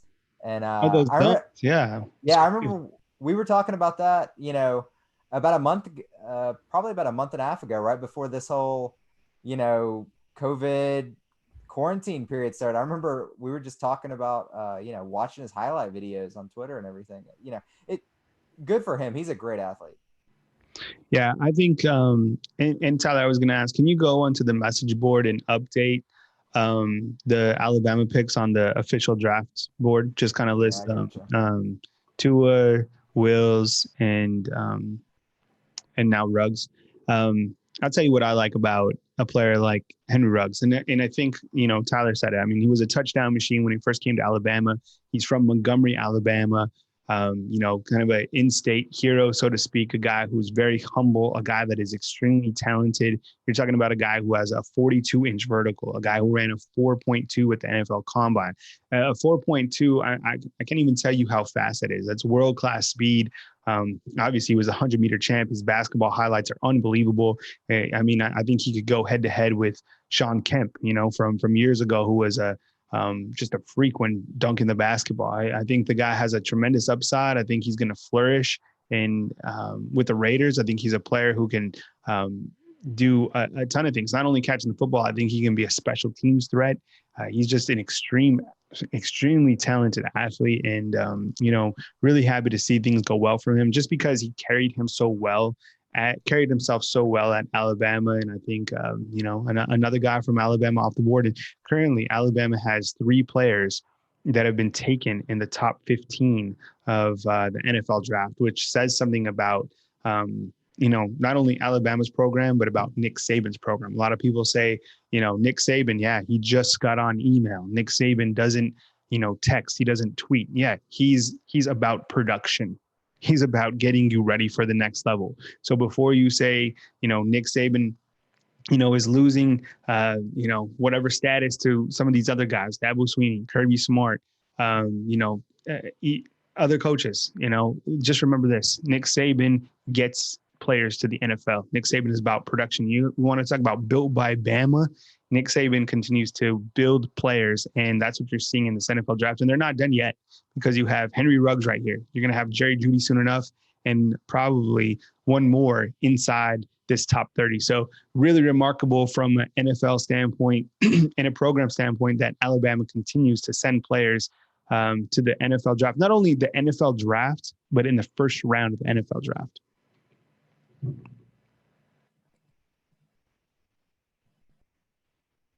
All right, Tyler, you still here, buddy?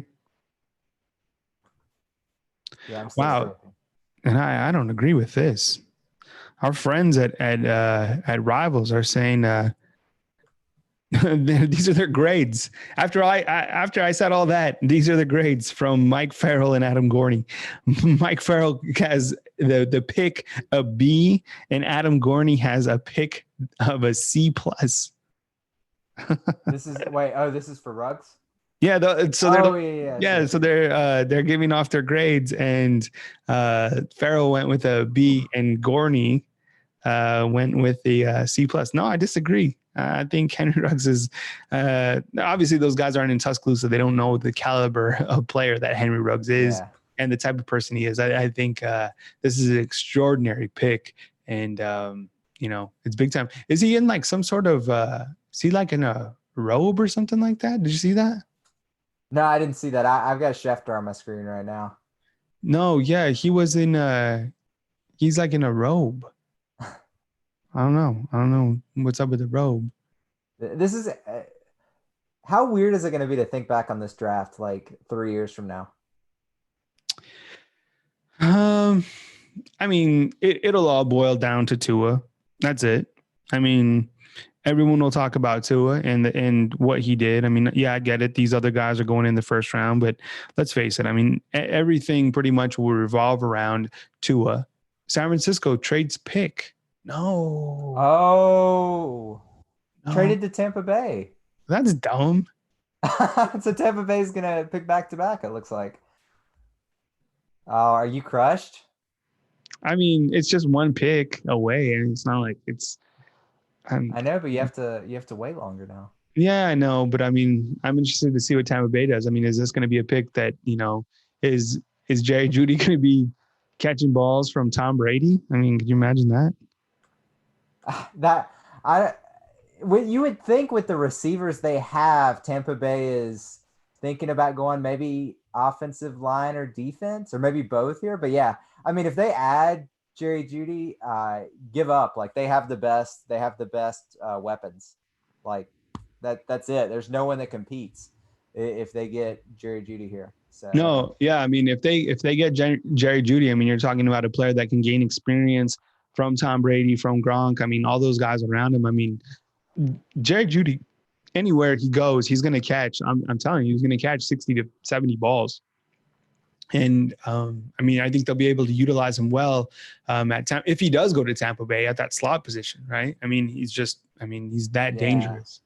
I mean, yeah. Again, I can't imagine it. I would love to see it though. I'd love to see an offense that had Gronk, OJ Howard, Jerry Jeudy, Mike Evans, and oh gosh, I'm spacing on their number 2 receiver, who just sort of had a huge year last year. I wasn't lucky enough to have him on my fantasy team, so I probably just blocked him out because of that. All right. So looks like the pick is in, and this finally we're getting some excitement. We got a trade.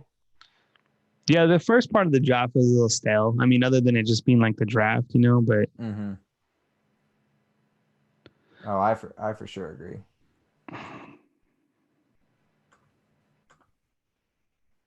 I'm trying to do like a million things at once right now, because Rivals keep sending me these tweets of before these guys were, pros, like in high school. It's really cool. You can go check them out on our Twitter account. Henry Ruggs, third before he was a Raider. And it's just cool to see these guys, 5 stars in high school, and then to see, them progress at a place like Alabama, and then to see them on draft, kind of to see like the whole part. It's really cool to check out. So go follow us on Twitter, Bama Insider, same on Instagram, all that stuff. You can find us on Facebook, and that's we have all the social media channels. But let's see. We're missing Tony, so we can't give you a live feed from the Tampa Bay, and I don't see it on NFL.com right now. So we're waiting to see who Tampa Bay is. They traded with the 49ers. The 49ers are right behind the Tampa Bay Buccaneers. Not a huge trade. Let's see if this will be another member of the Alabama Crimson Tide. And I know Tony's not here, but he was telling us earlier before we got started that he was switching from being a Patriots fan to a Tampa Bay fan, right? Like he said he's going to follow Tom. He doesn't want to stick it out with the Pats. Tom's his guy, and he's going to cheer for the Buccaneers this year. That's definitely what I remember him saying. Yeah, of course. I mean, he said that, wherever Tom goes, he goes. And I get it. I mean, that's just that's part of being a fan of a quarterback. And I mean, Gronk's there too, so it's sort of like a little Patriots movement. All right, come on, let's get. I'm about to see the pick. Oh, Tristan Wirfs. Oh wow. So yeah, Tony sort of called this. He said Tampa, as a new fan, he's already read up a lot of stuff about the team. He knows they need guys in the line to protect Tom Brady. So Tony sort of called it. He said that Tristan Wirfs was probably going to be in the mix for them. Yeah, I mean, those are the offensive tackles. Excuse me. So I think there's been 4 offensive tackles now taken in the top 15 picks, which was, I mean, I knew 3 would go. Now 4. I mean, offensive tackle. Obviously, you got to have your offensive line set. This is a guy that you had an article. You talked about this, right? You talked about some of these offensive tackles, and this is one of the best in the business, obviously. And him going to Tampa obviously provides some security for an elderly quarterback like Tom Brady. Yeah, and I thought this was a kind of a steal for him. I thought Wirfs was sort of like 1B to Jedrick Wills. So just when you look at the numbers and you look at the competition they went up against last year, I agree. Mm-hmm. I mean, I thought he was sort of who Wills was competing at to go to the Giants, and it turns out they both sort of fell behind those other guys to an extent. But I think a good landing spot for both guys. With Wills in Cleveland and Wirfs, obviously he's getting to play with Gronk and Tom Brady and OJ Howard and that just high flying offense that it should be next year. I think that'll be a fun offense to watch. Hopefully they throw the ball to OJ Howard some though, even with Gronk there. Hey guys, I want to let you guys know I heard everything you said about to those listeners just tuning in. Everything they said is 100% false. I understand. But you're not talking about your boy Wirfs here that you guys got to Tampa? Oh, my guys. Yeah. Yeah. So wait, is that what it looks like that trade just involved San Francisco moving down a pick, which looks like a great pick. I don't know what they got for the pick, but it looks like San Francisco is probably going to be in position to take either Jeudy or Lamb at this pick. Doesn't make sense. I mean, I don't think anyone is assuming the 49ers were going to take Wirfs. So. I think that's what we were talking about. I think Tampa Bay was so paranoid. They look, it's not going to do you any good to have Tom Brady if you can't block for him. So they needed to make sure they got their guy. I don't know how much they gave up, but if they didn't have, there was only 1 tackle left. So if they didn't have it, I think it's just a case of paranoia right there. Yeah. I don't know the full details of the trade. It looks like the 49ers got the 117th overall pick, and they gave Tampa Bay a 17th or not a 17th, a 7th round pick. So But really not doesn't sound too crazy. I mean, yeah, but it sounds like Tampa got kind of fleeced. But I guess if you've got to have one of those 4 guys, then maybe you do that trade. Tampa's all about the now. I mean, they're in it for right now. So that's true. You can't take any chances with this. This is Tom Brady has a year and a half, and Gronk has like 6 games left in him. I guess they got to win now. Yeah, exactly. No pick from the 49ers yet. They had a whole extra 10 minutes to sit there, knowing they were next, and they're still thinking it over, I guess. I'm starting to sound like y'all. I know.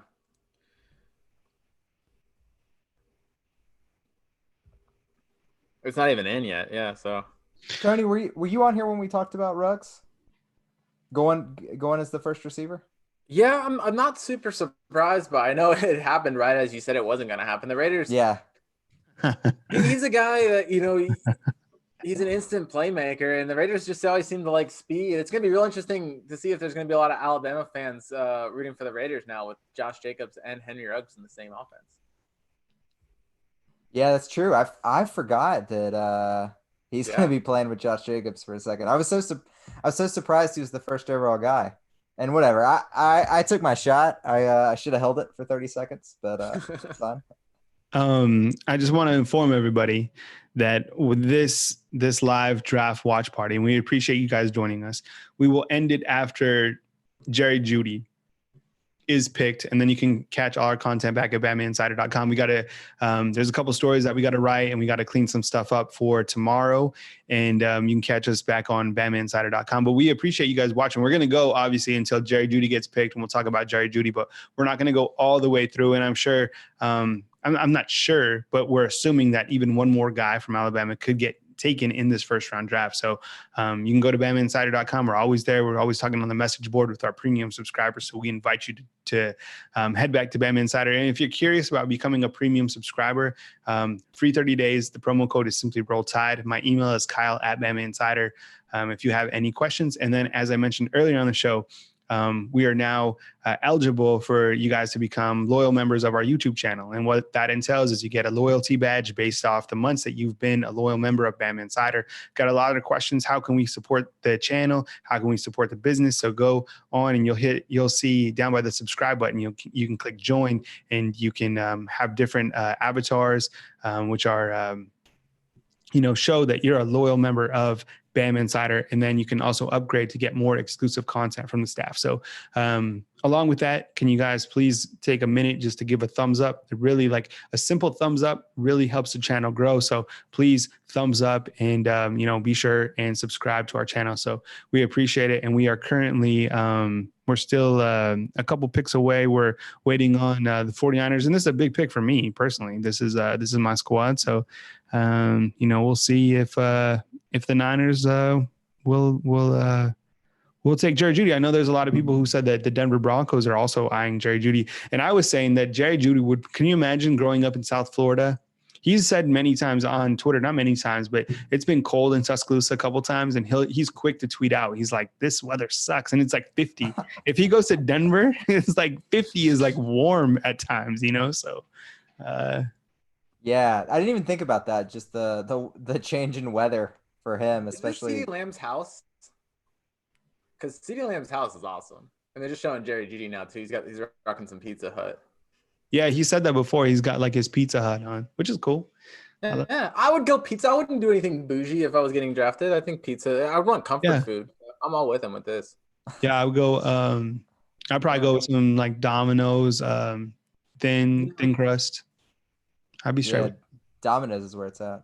Domino's is good. Pizza. Domino's is underrated. They got the contact delivery, so hit them up. Domino's, we want to sponsor the show. You know who's not going to be a sponsor? Oh, AT&T. AT&T. We lost that sponsor. Yeah, no. 30 seconds. AT&T is good. So, all right. So we got, all right, Tony, give us a scoop. Picks in, but I don't know. Oh, here we go. Went with the defensive tackle. Wait, is that for real? Yeah, from South Carolina. Oh, wow, Kinlaw. Yeah, okay. Kinlaw. That actually, you found that out before I did. But how do you feel about that, Kyle? A little bummed. No. I mean, I think Javon Kinlaw is a beast. I mean, we're talking about this guy. I know we're talking about Derrick Brown. This is obviously the second best option. I like it. The 49ers have great edge rushers. I mean, Nick Bosa, they got a couple guys who can really get to the quarterback. So that defensive tackle area, I mean, this guy's a monster. The 49ers don't have anyone of this magnitude and with this youth. So I think it's a good pick. I like it. I'm satisfied. I mean, obviously it would have been cool to have kind of that Alabama connection on the team you root for. But Kinlaw, I mean, like you were going to say, Tony, I mean, this guy's a beast as well. Yeah, I like the pick. Hey, do you think that the knee injury thing with Jeudy's going to hurt his status? I mean, he's already down to 15, and then you still have CeeDee Lamb on the board. What do you think of that? I mean, maybe. I mean, we talked about it earlier. He had, a low Wonderlic score. You start to look at, things like that. Maybe that doesn't really matter. I would say the surgery probably matters more than that. I forget. Did we report on that surgery? I forget. I don't think there's anything. It's debatable whether or not there is anything wrong with his knee. It's just that there's a rumor out there that two teams were concerned with it. So I don't know. It might be some more draft smoke. But with such a deep receiving class, I mean, you also got Jefferson from LSU out there. So if you're hesitant about one guy, it might lead you to pick,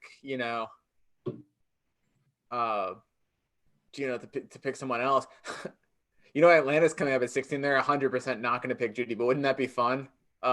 Oh yeah. Oh, Yeah. I hope it happens. I hope it happens. It's 100% not going to happen, but it would be. I would love to see that. It'd just be fun. I mean, out of curiosity, Tony, would you have thought they would have picked Calvin? I don't think receiver looks like I think they wanted to have that dominant, receiving corps. Now it would just be unnecessary. Yeah, I don't know. I didn't think they needed a receiver bad enough to. I mean, Ridley's worked out well for Calvin. Oh no, yeah, absolutely. Ridley deserved to go that high. I was just surprised that Atlanta spent the draft capital on him. I would love to see Atlanta have another Alabama receiver, just because we could just start booking it every year. They could just draft they could draft Devontae Smith next year. We should just go drive over and cover some of their games. Yeah. And that actually wouldn't be a bad idea if they did have a couple guys on. I mean, it wouldn't necessarily be too bad. I mean, especially for the channel. I mean, I'm sure people would like that type of coverage. We'd like to cover the NFL. I mean, let's not lie about it. I mean, that would be pretty cool. All right, Kinlaw goes to the 49ers. So the next, so you got Denver, you got Atlanta, you got Dallas, you got Miami again. What about Jeudy going to Miami? Yeah, the Broncos pick is in, and I wouldn't be surprised if this is This has to be Jeudy.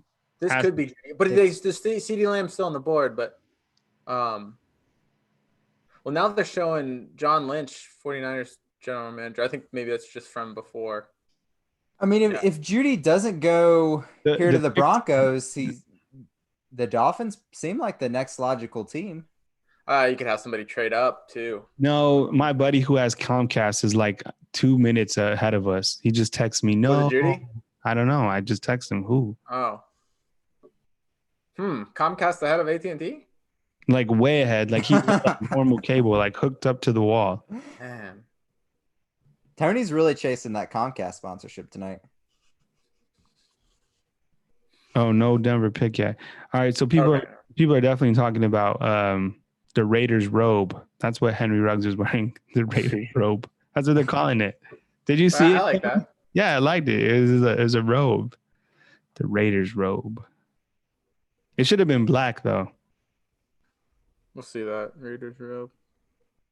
Or like silver or black and silver, something like that. Maybe black with like a silver inlay. Yeah, that would look sweet. Right? Not like the white robe. It's cool, but not as cool as like the black robe. Yeah. Maybe he didn't know it was the Raiders. That could also be true. White's, universal. Everyone does white. All right, no Denver. Jerry Jeudy. Tony. Jerry Jeudy, Denver. Jerry Jeudy, Denver. All right. There we go. Kyle, should we start him a gift basket with some jackets and blankets and hot chocolate mix? Yeah, I mean he's gonna be cold. He's gonna be cold in Denver. But I like the pick, and I like Jerry Jeudy. I mean, he did a great job at Alabama. He was such an electrifying wide receiver. Him and Tua did things that might not ever be done again at Alabama. I mean, they just had so much continuity, and they were always on kind of that same rhythm.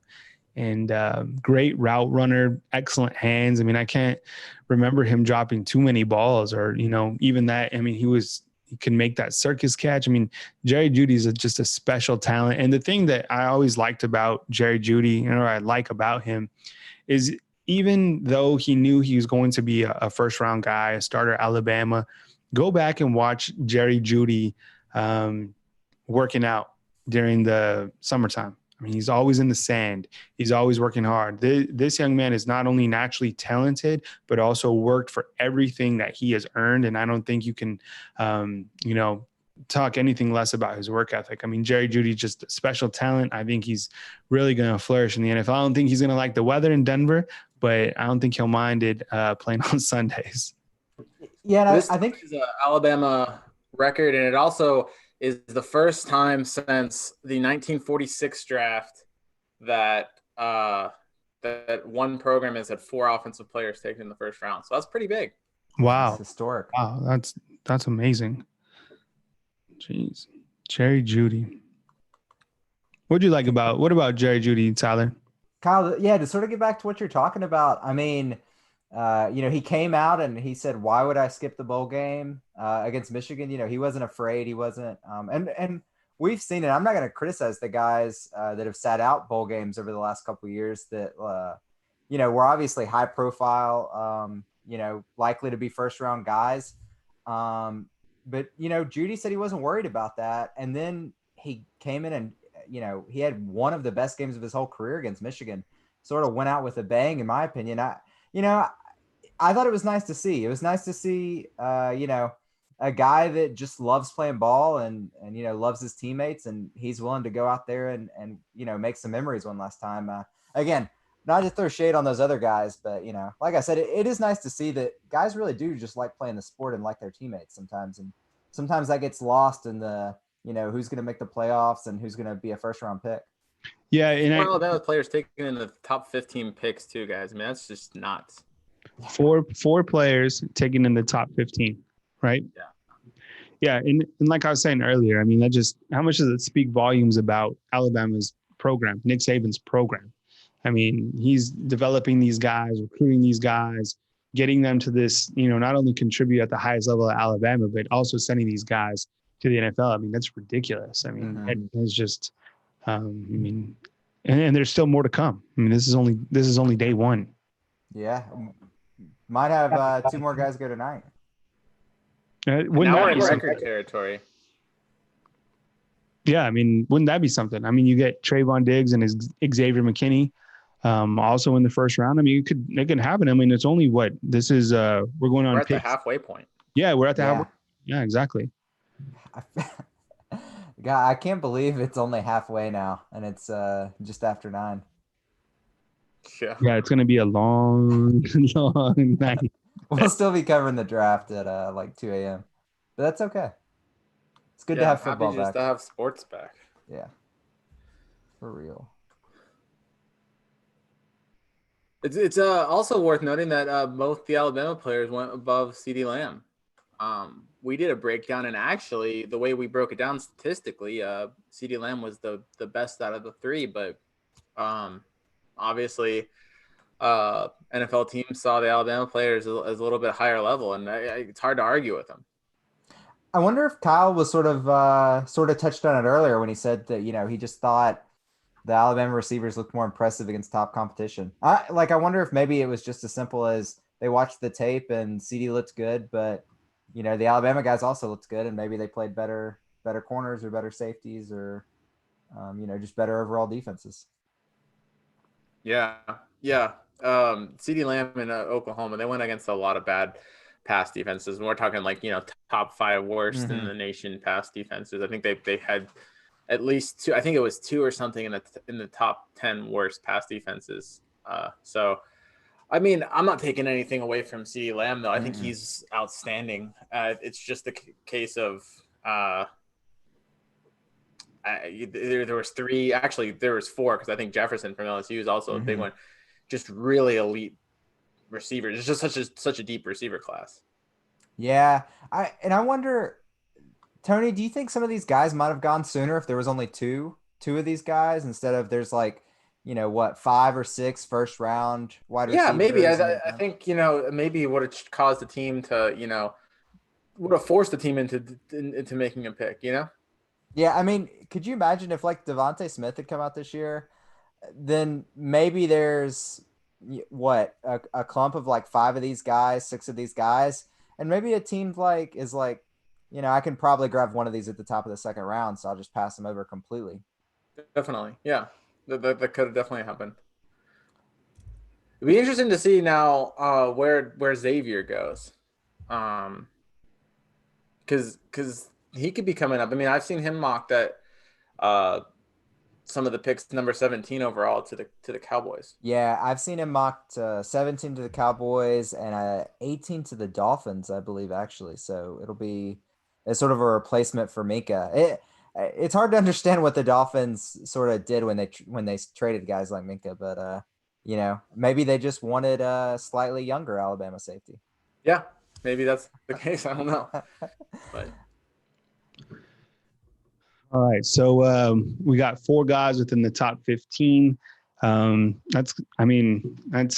I just tweeted about it. I mean, if when you talk recruiting, I mean, why go to Alabama? If these guys are wondering about Alabama when they sit with Nick Saban, I mean, he can flex on the national championships that he's won and all the games that he's won in Alabama, everything they've done, but also just watch the NFL draft each year. Look what he's doing at the first round. It's ridiculous, right? Where's Clemson right now, right? Where's Georgia right now? Yeah, they have a couple picks within the first round. Ohio State has 2. Alabama has 4 within the top 15. Like, you see what I'm saying? Yeah. It's unbelievable. I'm not being fancy here. Those are the facts, right? I mean, it's like that every single year. And like you said, Tyler, I mean, there could potentially be 1, even 2 more within this first round of the NFL draft. It's unbelievable. Yeah, it's sort of like a big commercial for Alabama's program almost, come to Alabama and look where you'll be. Look, they're on my screen, they're showing Mel Kiper Jr.'s top 5 available. McKinney's the number 2 guy on the list right now. So, yeah, I mean, especially if McKinney and Diggs go in this round, then, that Alabama's going to tie that record, and that's a big deal now, but it's also something that's going to be said every single year. And Nick Saban can go and say that to any recruit he talks to. He can say, oh yeah, and last year we tied the NFL record for first round draft picks. We had 6 of 32. Like, it's just insane how good this day has been for not only these guys, but the future of Alabama's program. Yeah, well, like I said before, we're going to only go up until Jerry Jeudy got picked. So thanks for staying with us. Thanks for watching. We got plenty of content coming your way right here on BamaInsider.com. Tyler Waldrop, Tony Sakalas, our team writers, doing a great job delivering the content. So be sure and stick around not only tonight, but also tomorrow as we continue to knock out content from the NFL draft, bring recruiting coverage with Andrew Bone. My name is Kyle Henderson. Stick with us on YouTube. We appreciate you being a premium subscriber to BamaInsider.com and also being a loyal fan to BamaInsider.com right here on YouTube from Tuscaloosa, Alabama. This is the NFL draft coverage right here on BamaInsider.com. Thanks for liking and subscribing. Appreciate the $50 super chat from Inspector. We appreciate it. Thank you so much. All right, we'll catch up with you guys soon right here on BamaInsider.com. Have a good night, fam. Talk soon. All right, fellas, we'll catch up later. I need to end it out and close everything on YouTube, so I'll catch up with you guys. Good. All right, see you guys. See you, Kyle. Yeah.